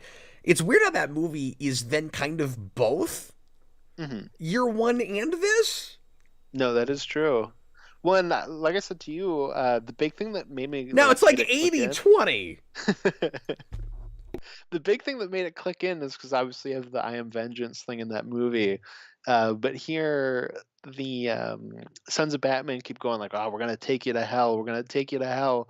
And I was like, oh, wait a minute. Like, one of the first things we see Batman do when he's fighting somebody is he goes, welcome to hell. And he like pulls them through the floor. Yes. And I was like, oh, that is like this version's I Am Vengeance. Like that is the... he said a thing and they've adopted that, and that's just their entire ideology. And they don't understand it. They've misinterpreted it. Yeah, exactly. And he's really created a monster. I like what this book has to say about the culture of dependence thing too, because it's like Batman was arguably holding Gotham together by a thread, and then he loses Robin, and then he quits being Batman, and then Gotham is in way worse shape after that, and nobody has his example to follow. So the question is, if he had stuck around and set the right example, would these kids that are lost and have no mentors to speak of, no guidance, would they have understood what he was about? Because you have like because there's a generational theme happening here, where you have an entire generation that doesn't remember Batman and even thinks maybe he was an urban legend. Mm-hmm. Yeah, no, exactly. Doesn't know what he stood for. Mm-hmm. I also really like, because we have the new commissioner, Yindel, and she has that scene with Gordon where Gordon's like, look, you may not understand why I work with Batman, but like some point you will have a moment where maybe you kind of realize it. And he says it in a speech publicly, and everybody like politely applauds. Yeah, like, whatever. But I like that she does have that moment, and obviously doesn't take that moment to become a Gordon. But I like that in order to beat the Joker, her and Batman do have to work together. They have to kind of put that aside. And Batman goes after the Joker, and she has to go save the governor, I think it is. Well, that's another thing that everything pulls from with this is just like a police siege on Batman. Yes. Like Phantasm and Rises. Like, Rises is doing a Dark Knight Returns thing, but like everything does that. Well, because Frank Miller has the two greatest police sieges on Batman. Well, I shouldn't say it like that. Because we did it in year one, too. year one, I think, is like one of the best sieges on Batman with the they're like bombing the building and stuff. But then that's kind of throughout this book, so it's maybe weird to say the two best. Well, I think a lot of the best action in this. I'm excited to see it again in the animated movie because I think a lot of the best action in this is Batman versus the Police, and it just keeps going. Like that third issue is called Hunt the Dark Knight. Yes. But they're still doing it in 4, and I love that moment when they're right on top of them, and then Batman just like completely ignores everything they're doing and turns to Yindel and is like, "So I'm trying to save these kids. You should probably just let me do that." And yeah, and you kind of see her face slump where it almost looks like she's going, "Oh yeah, I guess I get where Gordon was coming from." Mm-hmm. And there's also that moment too where he takes back the city, and she like walks out, and I think one of the cops is like, do we shoot at them? And she's like, no, he's become too big. Like, there's nothing we can do. Yeah, which is kind of a callback to that speech. Mm-hmm. Yeah, well, I also or not that speech, but the speech earlier. Sorry, when Gordon's talking about Pearl Harbor, and he's like, it was too big for me to criticize. If it's true that the president knew about Pearl Harbor but let it happen anyway to get America into the war, and he basically says that's what Batman is, and she's like, I don't understand that, and he goes, hopefully you will. Mm-hmm. Like, yeah, that was the scene I was talking about. Yeah, sorry. No, it's okay. Where it's like, maybe one day you'll understand why I work with Batman. Okay, I thought you were talking about the speech, because he basically says that again later in the speech. Oh, okay. No, that was the scene I was thinking of, was the Pearl Harbor one. I just forgot that he mentioned... Because in the speech to the police, he's talking directly to her again, and is like, or kind of, and he's like, she's going to either make herself an enemy of him or work with him, but he basically says, like, he's a necessary evil. Mm-hmm. Yeah, no, I was thinking of the scene like specifically between the two of them when they talk about Pearl Harbor, but I forgot that was like the main bit of it. I love this is related but not related. You just made me think of this because of that scene and how it's mostly in black and white. I love the way color is used in this book. There is a lot of places where it's just straight up black and white, and you could have seen this as a black and white book, and it was released that way not too long ago, like as one of those like noir line books. Oh, okay. I saw the other day that they had like a Watchmen noir, and I was like, oh, like what is this? Like, when did they do this? I didn't realize they did that with Dark Knight Returns as well. That makes no sense to me for Watchmen, but this I see that with. But I still wouldn't want to read it that way. It's kind of neat that you can look at that. But I just love the way it's used for mood and ideas, and that we cut in between it. So if you have a scene that's in color that is intercutting in and out of a scene that's in black and white, we leave those black and white. Mm-hmm. Yeah, no, it's really cool. It's the seeds of Sin City. Sin City, yep, absolutely. Yeah. Bob the Hun, $2 super chat. Why no F-bombs in this or Watchmen are rated R anyway? So that's your modern sensibilities creeping in when you're looking at something from 1986. But I would say that's true actually going all the way up until just recently, and maybe sometimes even now. Comics, like Big Two, even with stuff that's for mature audiences, have always been weird about certain words. And if we're going to use them, we like to censor them. Mm-hmm. Even in books that are otherwise rated R and are super gruesome, you're still not going to see F-bombs. It's your Batman damned. Yeah, it's really strange, and I'll never understand it, but that was absolutely going on in 1986. Yeah, and it's not something I ever really think about in this. I don't know if you were like, this should be more vulgar. But no, I didn't really have that thought either, but to his point, if this is written now, there's F-bombs all over it. Oh, 100%. 100%. And I don't know if that makes it like weaker or better. Like, it just kind of exists. I think it's fine either way. It makes the weird lingo that the mutants have probably more interesting. That's possible. And I love the mutant slang. That's my favorite thing in this book. Because you don't shiv. Yeah. So I have no idea what the hell that means. Oh, you nasty. I That's hope what I forgot about. I was loving I it. hope he doesn't say it. I hope he doesn't say it. Pros and cons guy, $2 super chat. I feel they use Girl Robin that much. You mean too much or enough? Like is he responding to what I said earlier, where I said like she's underutilized, we can do more with her, or is he saying she's being used too much? He was like, she is used that much. That much. That's how much. That's how much she was used that much. Austin, do you agree that she's used that much? She is used that much. Feel free to elaborate in a regular comment. We'll answer your question, pros and guys gun, or we'll answer your statement. I like Carrie Kelly. I think she's used effectively throughout. I do too. I just there are places where I feel like we could get a little bit more of her. Yeah, I get a little bit more. Yeah, no, that's fair. But I like her a lot too. Mm. I really like that end scene with her in Superman 2 where he winks to her. Oh yeah, no, that's great. That's dynamite. Let's talk real quick about the ending. Yeah. I can't remember if we talked about this off camera or if we were already recording. We talked about this a little bit, right? Where I mentioned that that he wanted the ending to be different. Yeah, we talked about that at the beginning. Yeah. Or originally had planned it that way. I still feel, just to revisit that for a second, I still feel like all roads were leading to him dying at the end. What do you think? What do you think the main thing is that he's saying with keeping Batman alive? Like, is it just like that's kind of, you know, his reward for coming back and doing what he always should have, is that like now he has a chance to redeem himself? Well, I think too, because when he retires, he's doing like extreme sports and stuff, and there's that constant motif throughout where he's like, "This is not a good death. This is a good death, but like not good enough. Yes, this would be a good death." And then it's all building to at the end. He says, "This is a good life," and it like flips it. Oh, you're right. I missed that.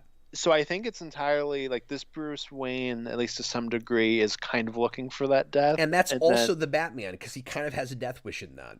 That's true too, yeah. And I think by the end he gets out of that and he finds a place to live in building his legend, really. Building his legacy. No, that's a great point. Well, maybe he's right then when he says that, like, the story just took me that direction, and that was the only way to go by the end. Because you're right, it maybe kind of deflates it if he does die. Mm-hmm. Yeah, I guess it just depends on, is this a tragic story or is this a triumphant story? Because that's why when you said that, I was like, oh, I can kind of see it either way. If he was going to write it that way. I really like how it ends. But... And it has its cake and eats it too, where it's tragic if you're Gordon or Alfred. Yeah. You know, like some people think he's dead. But for how long? Like, you also get the sense that he will be back by the end. And they'll probably... Oh, well... Alfred's just dead, but Gordon will probably know. No, that's true.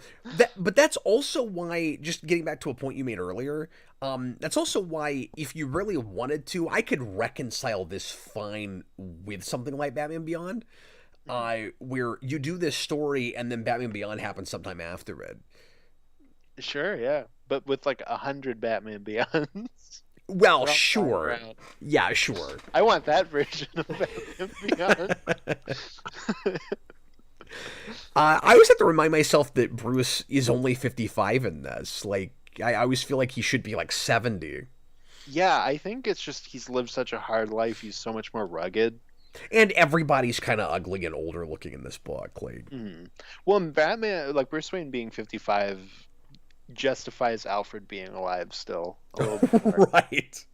Right. He can't be 70 or Alfred is 110 or in a robot body. Like, this is Batman year like 40, Alfred year 100. Robert says we also get I Believe in Harvey Dent in this a decade before on Halloween. Yeah, that's true. And I had forgotten about that until I looked at this again. That was the thing I wanted to ask you about. It's odd that publicly anyway, Bruce and Gordon are at odds in how they feel about Two-Face, and there's never a discussion about it. And I don't know what Miller is really doing with that. We're like, is that actually how Batman feels about it, or is it just a public statement he's making for like strategic reasons? Because right side by side, you have Gordon saying, I don't buy that he's rehabilitated and he needs to stay in prison. And then right next to that, you have Bruce saying that line, we have to believe in Harvey Dent. And I'm like, I don't know why this is here. I think it's that thematic thing that you kind of talked about earlier, where Gordon never left the game. Like, Gordon is just still Gordon. So he's like, no, like I see through Two-Face, but in it, you know, Bruce Wayne sees himself in Harvey, and that if Harvey can get out, then so can he. But at And the end if of the day, they're both can't, scarred. then he doesn't trust himself. Mm-hmm. No, that's great. I think it's probably that. And it's not, you're right, it can't just be a public strategic thing, because he makes you, the audience, think all the way through, maybe this isn't Two-Face and it's somebody posing as him. Because Bruce is like, I have to know, but at the end of the day, like, I don't want to jump to that conclusion. I don't want it to be Harvey, but it could be. Dan Schneider, $2 super chat. What the F was Nazi boob lady? What was the point of her? So as a kid, because again, you live in the time that you live, and you don't always understand historical context. And I think I talked about this before with 89, where as a kid, Joker's girlfriend or whatever, like the girl he like makes up in that, she was always just, oh, that's Harley Quinn, like that's who that is. So I read this and I was like, oh, Harley Quinn's like a weird Nazi, and that's kind of weird.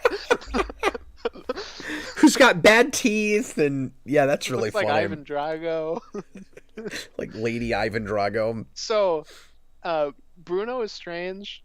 The thing that is way weirder, and I've never understood it, is I just chalked that up to that's part of that. Frank Miller is weird, and no, I think it's fine, and is trying to just be provocative. Yeah. That's one of the most, if not the most, kind of gratuitous things in this, I think. It just feels like him being kind of strange and trying to get a rise out of people. But the only kind of thematic thing I can really give it, if I can even put it in those terms, is just he's trying to show a like present day or sort of future, however you want to look at it, as like just people have really lost their way. So like, this is the type of person that would follow the Joker to the end. Yeah, exactly. So yeah, I have no issue with Bruno. The thing that I've never been able to understand, and it's the weirder part of that scene, is why Batman is dressed as like a big fat homeless lady. I don't know. Look, it's the last person you'd think is Batman. I mean, it's a good disguise. Like, I didn't think it was Batman at first. Well, yeah, he's in disguise, but like, why is he in disguise? That whole scene with her has always been strange to me.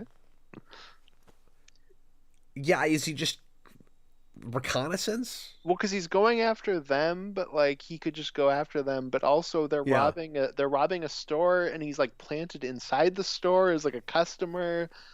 So like he would have had to have known that they were going to rob the store beforehand. I don't know. Everything with that I've always just found a little confusing. Not like it's because Miller just really wanted to draw Batman as a weird, heavyset homeless lady. I don't know. And I don't hate it. It's interesting, but like I don't know why it's there. Well, and he does that a couple of times where he wears bizarre disguises. Yes, but some of the other ones make more sense. Like there's the part where he shows up to Commissioner Yindel and he's pretending to be I forget who it is, but it's like another cop, and he's there to find out what Joker's doing, where it's like he's getting like a piece of that. I was not going to let the show run this long, Austin, but real quick, speaking of Yindel, this is kind of a can of worms, but I think we should probably just at least put a pin in it. Let's do it. Because it might take over tomorrow night if it comes up. What do you think? Okay, let me phrase it like this. Do you think that there is any kind of like contradiction in the way Miller is dealing with gender roles in this book? Because there are like different perspectives on women in different positions, and I don't know which of it is the book and Miller and which of it is just how different characters feel about it. For instance, there is a lot of, again, bureaucracy and strategy behind putting Yindel in getting like progressive points and stuff on the part of the mayor. And then Gordon says, "Oh God, a woman." And I don't think the audience is supposed to be against Gordon when he says that. I don't think it's like, "Oh, Gordon, you're too like old fashioned and conservative." It seems like a mistake at that point, and this sounds sexist of me, but just hear me out. It feels like the book saying it's a bad idea to put her in this position because she doesn't get Batman. But I can't decide if it's also Miller going, everything on the government side is too soft. Mm-hmm. Like, whether you, the reader, think that's sexist or whatever is immaterial. I'm just saying, like, what is the book saying about that in that moment, while it also simultaneously is using a female Robin? Mm-hmm. Well, because he's definitely saying that the government side is too soft, but I've never really thought about that in terms of like the gender of that character. Yeah. Because Gordon also talks about her as being very qualified, and she's also. He says that publicly to a room full true. of cops. That is like, true. Does he really feel that way? But it's not like he's like, oh, because when they actually talk to each other, he's like, "Oh, you've done good things," and she's like, "Look, they only hired me because there's a mutual respect there. That's true." She's like, "Look, they only hired me because of my position on Batman. Like, we both know that's the only reason." Yeah. Because she also, in a lot of ways, is Gordon in year one, where she's like the new cop from Chicago that's going to take down Batman. Yeah, and you get the sense that if they worked together for any more amount of time, she would be exactly Gordon. Mm-hmm. Yeah, she could have been. She could possibly be that after that riot. We don't really see her after that. Yeah, and I don't know where I land on this either. It's kind of just a question. Yeah, no, it's an interesting one. It's something I've never really thought about. It's, yeah. I don't know. I think the book is definitely saying that women are bad unless they're Robin. Is that what it is? Okay. And then if they're Robin, they need to stay away. No, I don't think that's what it's doing. No, I don't think so either. Yeah, I want to think that it's just different characters with different points of view. Mm-hmm. Yeah, exactly. MP $10 super chat. In interesting contrast with Jason Todd in Dark Knight Returns versus main DCU, Jason is presented in Dark Knight Rises as an inspirational figure for Carey, whereas he's usually a cautionary one for Tim Drake in the main continuity. Yeah, that's true. And I mean, at that point in the publication, Jason Todd didn't have any of that, like, I don't think any of that, like, oh no, he might like go bad and hurt people. Like, the big complaint everybody had was he's just Dick Grayson again. Mm-hmm. No, and he has that by Starlin's run, but I think that kind of starts there, but I could be wrong. Because there's a whole thing in that with his relationship to women, and like he sees like a woman get abused, and the abuser isn't prosecuted because he has family in like higher places. And he like kind of goes off and kills that guy. I have a question. Mm. Where the hell is Barbara Gordon? She got shot in the spine so hard she evaporated. I don't know. She doesn't seem to. Have you ever had that reading this where it's really odd she's never mentioned? Mm-hmm. I mean, she's also I have that more in year one where I'm like, it's Dick weird comes up. No Barbara, yeah. Well, in year one, it's plausible she's not born yet, question mark, or is like a real little kid. Well, and because he only has like a baby at the end of that, but I feel like that's weirder if she's not even born in year one, because that means she won't become Batgirl till like 20 years after that. I don't know. Yeah, and Batman should be retiring by that point in this continuity. She's just becoming Batgirl during Dark Knight Returns. Oh, that's why.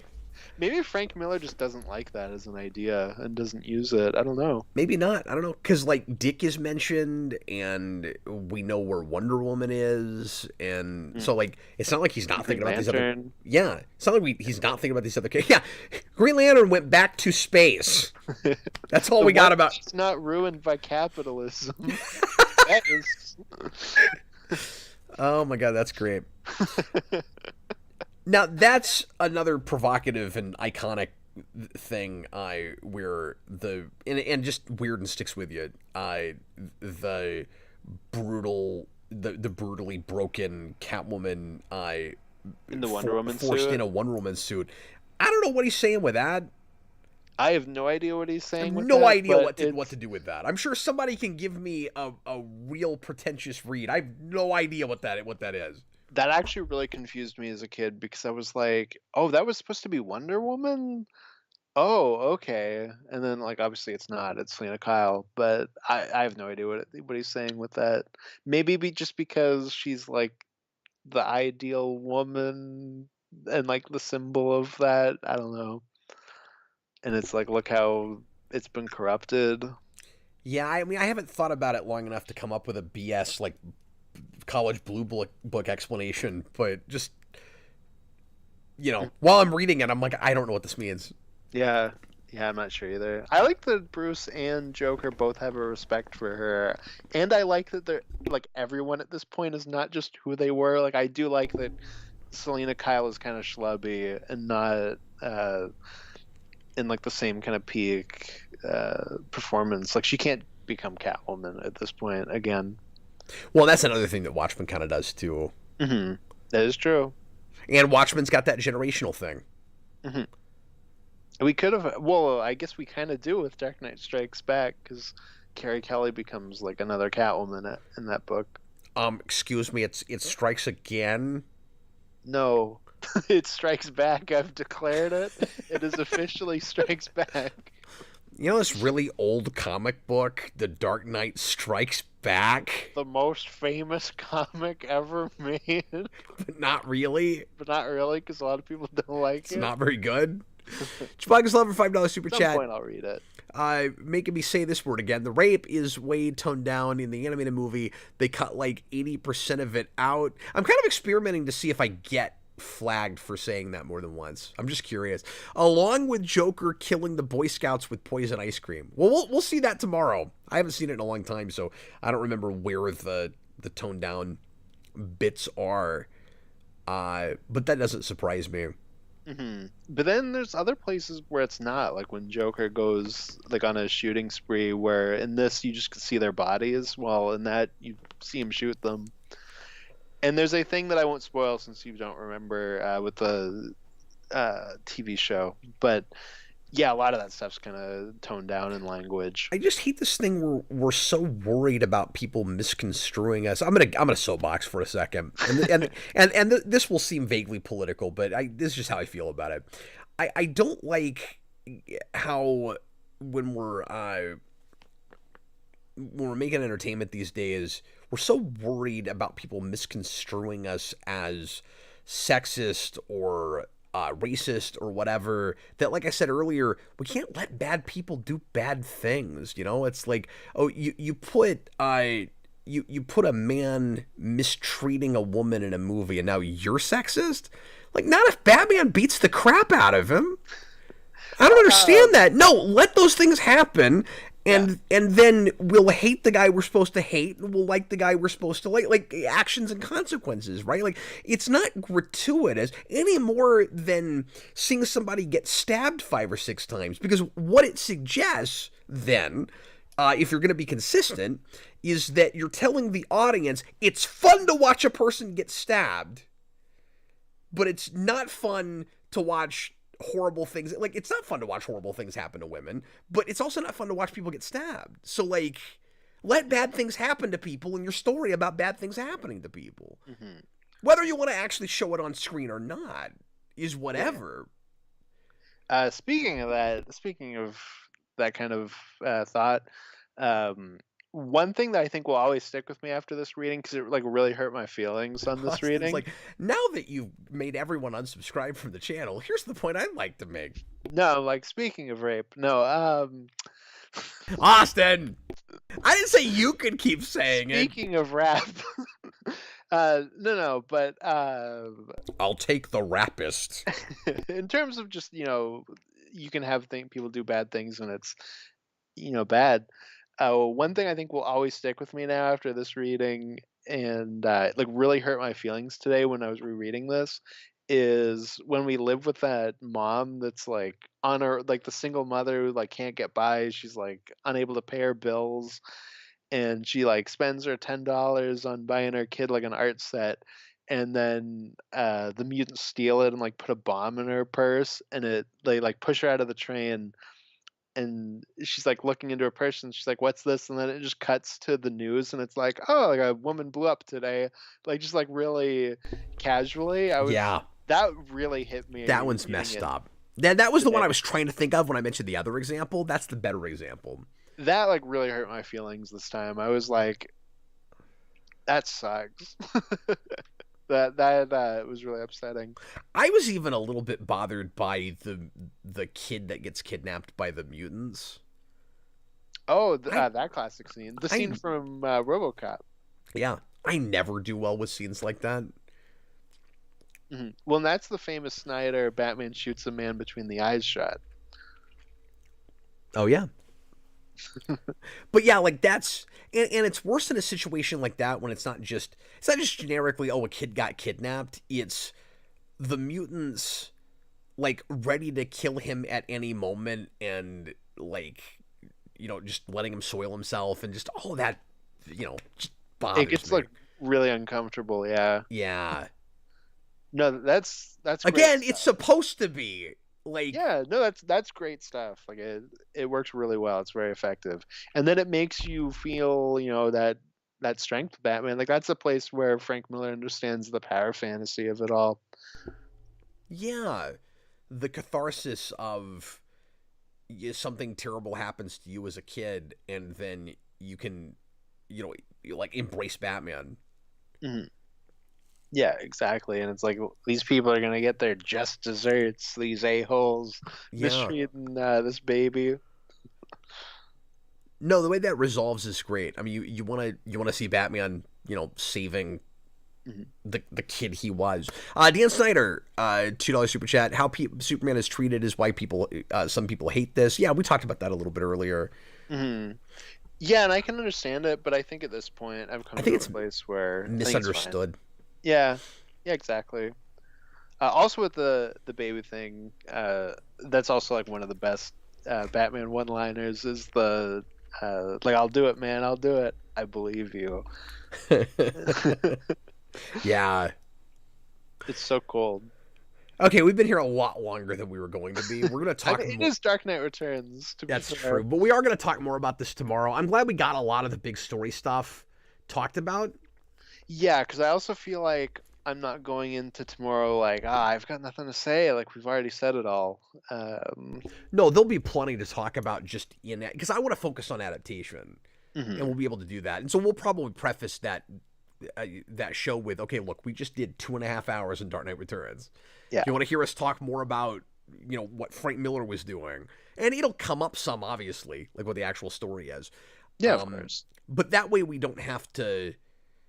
Because we could have found ourselves doing what we just did over the movie and not really discussing the movie. Yeah, like there's certain things, like I have some stuff to talk about with the Joker, but I feel like I should save it till tomorrow, because I think the way in which they restructure Joker's story is kind of interesting. And I think it works really well for both stories, like, and how they're handled. I also think it's going to be so cool to watch that movie for the first time in several years. Having this so fresh in my mind, like not just rereading it again, but having dissected it real hard with you. Mm-hmm. Yeah, exactly. Because I understand my own feelings on the thing now a lot more talking it out with you. Yeah, it definitely makes me wonder, like, how is that movie going to land for me? Like, am I going to watch it and some of the stuff that I'm not a big fan of, like, will that take over because we talked about this, or will some of the stuff that I like about that movie take over? Because that's a movie I think is really good but not perfect. So I'm interested to see, reading it and talking about the book beforehand, how that sways that. And then someday we'll reluctantly have to do the year one movie and just cry. Because it's the antithesis to how well this is adapted. Yeah. Oh, the year one movie is so boring. Yeah. Because it's just adapted straight off the page. They didn't even attempt to adapt it. It might as well just be me reading it to you. Yeah. And with, like, really boring voices. In fact, that'll be our commentary. Gordon, I'll just read it to you. Yeah.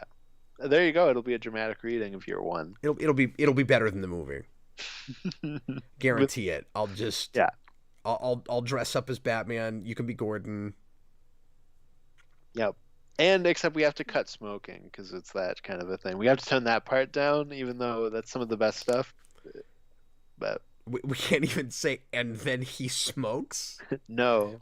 Oh, I don't think, no, there's no smoking in that movie. And there's so many great panels of people smoking in that book. Oh, I have to do a dramatic reading of the movie version that's almost exactly the same, but not as good. But, like, a little censored, yeah. Just a little censored. Robert, don't get me started on that. He says, remember that controversial X-Men Apocalypse poster with Apocalypse choking Mystique and people taking that as the movie advocating for violence towards women? Do you have any idea how much that pissed me off? Like, the Batman 2 poster will just be the woman on the subway with the bomb in her purse. And it'll be, you know those, like, motion posters where it moves? Like, it'll just be her blowing up. No, what made me so angry about it is that Fox caved on it and pulled it. Oh, I didn't remember that part. I remember the controversy. If memory serves, they pulled the posters, and I went, no, that's not what you do. They should have doubled down and had, like, a poster of him stamping on Mystique. You leave it all and you say, no, this is not us saying violence against women is cool. This is us saying, look how scary our bad guy is. Like, go see the movie. Spoiler alert. She probably wins. She's the hero, y'all. The Dark Phoenix's poster should have just been Mystique impaled.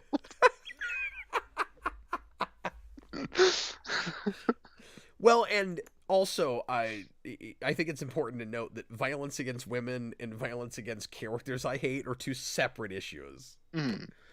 No, but I do advocate that second thing. It is not immoral of me to applaud the death of a character I hate. It's fictional, okay? That's not I hate women. That's she sucks in that movie. Mm-hmm. I hate that woman in that movie. I'll say that. That I can tell you. That I can tell you. All right. Well, anyway, I don't know how proud I am of the end of this review, but look, all we're saying is that we really love when characters that we hate die, and just because that all the characters we hate are women doesn't mean that we think that all women should die. No, that's a coincidence. That's a complete coincidence. It's completely different. It's not true at all. Bob Gunn. Anyway, thanks a lot for watching, everybody, and we will see you again tomorrow night with kind of a part 2 to this. We're going to talk more about this story in Animation 4. It's going to be moving and everything, and with 100% more RoboCop. And tomorrow we will be the law. I don't know if you remember some of the, like, Peter Weller's great in that movie, but he's got some weird line deliveries in places. I don't know how much you remember that. But it's like, in trying not to sound too much like RoboCop, he turns right back around and sounds like RoboCop. Yeah, no, that's the one that always sticks out of my head, where he's like, tonight I am the law. Well, and it sounds like a thing RoboCop would say. Exactly. I don't think RoboCop ever comes right out and says, I'm the law, like Judge Dredd. Mm-hmm. He says things about the law. Yeah, but exactly. I read that line in the comic and I went, oh, that's actually in the comic. I totally forgot about that. Mm-hmm. Oh yeah, no, I love that whole speech. When you also get the this is the weapon of the enemy. We don't need it. Well, we didn't talk about some of the big iconic lines and stuff. It's so quotable. The famous "I'm the surgeon" thing, and one of the greatest moments for me in Batman history was just and I know this is fan service, but I don't care. Was just getting to hear Adam West do that speech. But like those movies are fan service. Like I think that's fine. And it's good fan service. Like the reason those movies were made is fan service. Like, yeah. You know what I mean? Like that's fine. Well, it wasn't out of nowhere. Like the whole movie is a love letter to the whole history of Batman through the lens of '60s. Like, but it would be like complaining that like Batman versus Ninja Turtles gets too fan servicey. Like that's part of why it was made. Like that's fine. Yeah, that's fine that's what I think. Yeah. No, I'm with you. I appreciate you saying that. That was a big deal though, and I got to see that for the first time in a movie theater. When he says that was a big deal. He says, "What you want to get nuts?" Like right before that too. I think. Yep. It's like a double one. Yes, I get to hear do Keaton and then this. And part of the reason that was a big deal was because there was talk at one point if this was going to be made into a live action movie, that it would actually be Adam West coming back and doing it. Yeah, and I think a lot of people were kind of upset I still say that should have happened. I think some people were upset about that with the animated movie, and West would have been good, but I do think they made the right choice in getting Peter Weller. Well, I'm sorry to say he was too old at that point, and it's funny to say that because he was also too old to do the ones he did with Cape Crusader and Two-Face, but you kind of just ignore the age and go, yay, we got Adam West, doing Adam West Batman again. And forgetting how old he sounds, he's great in them. But it's so weird to say, I kind of bought that where I could suspend my disbelief in a way that would be harder to suspend my disbelief listening to a late 70s Adam West trying to do 55. I know that sounds weird, but I would have had a harder time with it. Yeah, well, I think Adam West sounds good in those two movies too. I think he does a good job. You can obviously tell he's older. Yeah, I do think he does a good job getting back into that. It probably helps that he's done so much voice acting by the time he does that. Yeah, no, he's a pro. Real quick, one thought I had reading this that I'd never had before is the best.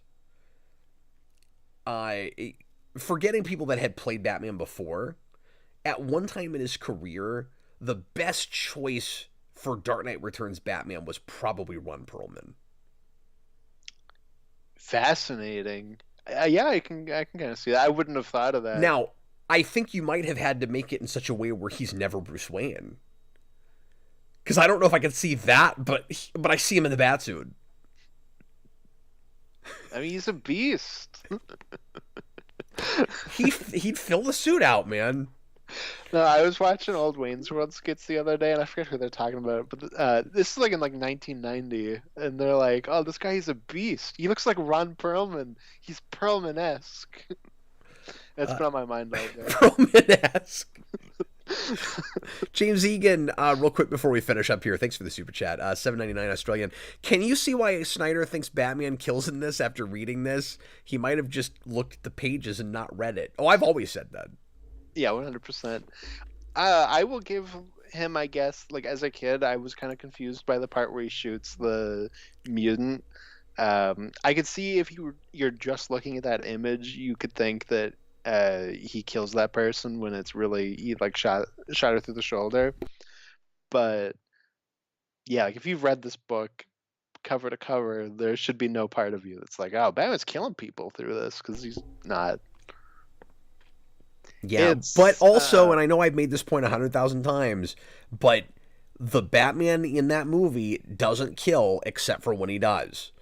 And so Snyder could have adapted this straight and still had action scenes where Batman is clearly killing people because he thinks they're cool. I'm telling you, Snyder makes music videos and calls them stories. Like, the story is happening around the action scenes, not facilitated through them. That's how the man makes movies. When you've got Night Owl and Spectre, I guess, like ripping those people apart in that alleyway in Watchmen, are they really being that violent, or does he just think it's cool in that scene? I don't know. You don't know. It's never talked about. Like, it's not relevant for that story. You can completely ignore that they're snapping bones and stuff in that scene. He just thinks it looks cool. We've got to stop overthinking this. Mm-hmm. Because it specifically takes that baby scene in Dark Knight or BVS, that is unfortunate. Yeah. He makes that scene so much worse. Okay, so take a look at this image and tell me that's not Ron Perlman. He's Perlman-esque. Look at his face. He's like, he's Perlman-esque. You know what he's saying? He's saying, "Ah, crap." This horse. His right hand, or I guess that's his left hand, but it's on the right side of the page. It's even bigger than the other hand. It's the bat hand of doom. Anyway, once again, folks, appreciate you watching. Thanks for all the support tonight and hanging out with us. I'm glad that we finally did this. And even though I'm not going to get very much sleep tonight, I'm glad that we spent the time on it that we did. And we're going to do more of it tomorrow. So come watch the movie with us at... right now the plan is 9 Central. If that has to change, I'll let everybody know. But that's the plan at the moment. And Austin, appreciate you, man. Yeah, I'm glad that I reread this. It was a treat because I wasn't sure if I was going to reread it before watching it, and this forced me to do it. So I'm glad that we did it because and we'll have a way good book. Better discussion tomorrow. Exactly. One, I know when we do Watchmen, my plan has always been I'm going to reread that because I don't want to make criticisms of how it adapts it based on memory. Yeah, we shouldn't promise doing this with everything, but there are some key adaptations that we totally should keep doing this with, where we talk about the book right before the movie. Well, I think we should do this for Watchmen and V for Vendetta. I think both at the very least interesting. Yeah. Yeah. Well, it helps that they're like straight adaptations. You don't really get a lot of that. No, that's true too. Like, yeah, we don't need to do a Civil War review before we do the commentary for Civil War. No, and you've done Civil War. Like, I don't see any reason to do that. Even if I hadn't, though. Year one would just be pointless. No, because all there will be to talk about is story, and also that's a weird line reading, and why would you include this voiceover here? And yeah, and same with Killing Joke. Like, yeah, and I've done that too. But... No, exactly. This Watchmen and V for Vendetta, I think, are at least more interesting, and things you've never done. Yeah, things that I'm oddly remiss on not having talked about. Mm-hmm. And I'm sure there's probably other ones we'll maybe think about when the time comes. Yeah, I'm racking my brain right now. If we ever do, if we ever do the Sin City movies, I could see us maybe doing some of that. Yeah. Basically, if we're doing Frank Miller or Alan Moore, unless it's Killing Joke or Year One or League of Extraordinary Gentlemen. I don't want to have to reread that. I hate that book. Well, I don't know how much of an actual straight adaptation that is. Yeah, kinda. That's kind of what I thought. Kinda not really. I just rewatched that the other day. That movie's awful. Yeah, it's not good. Like at all. Yeah. Well, look forward to eventually doing that. Yay. Anyway, see you guys tomorrow night. Hopefully, and if not, we will see you again with more streams here pretty soon on Geekvolution. I was Captain Logan, and this is Austin the Dago.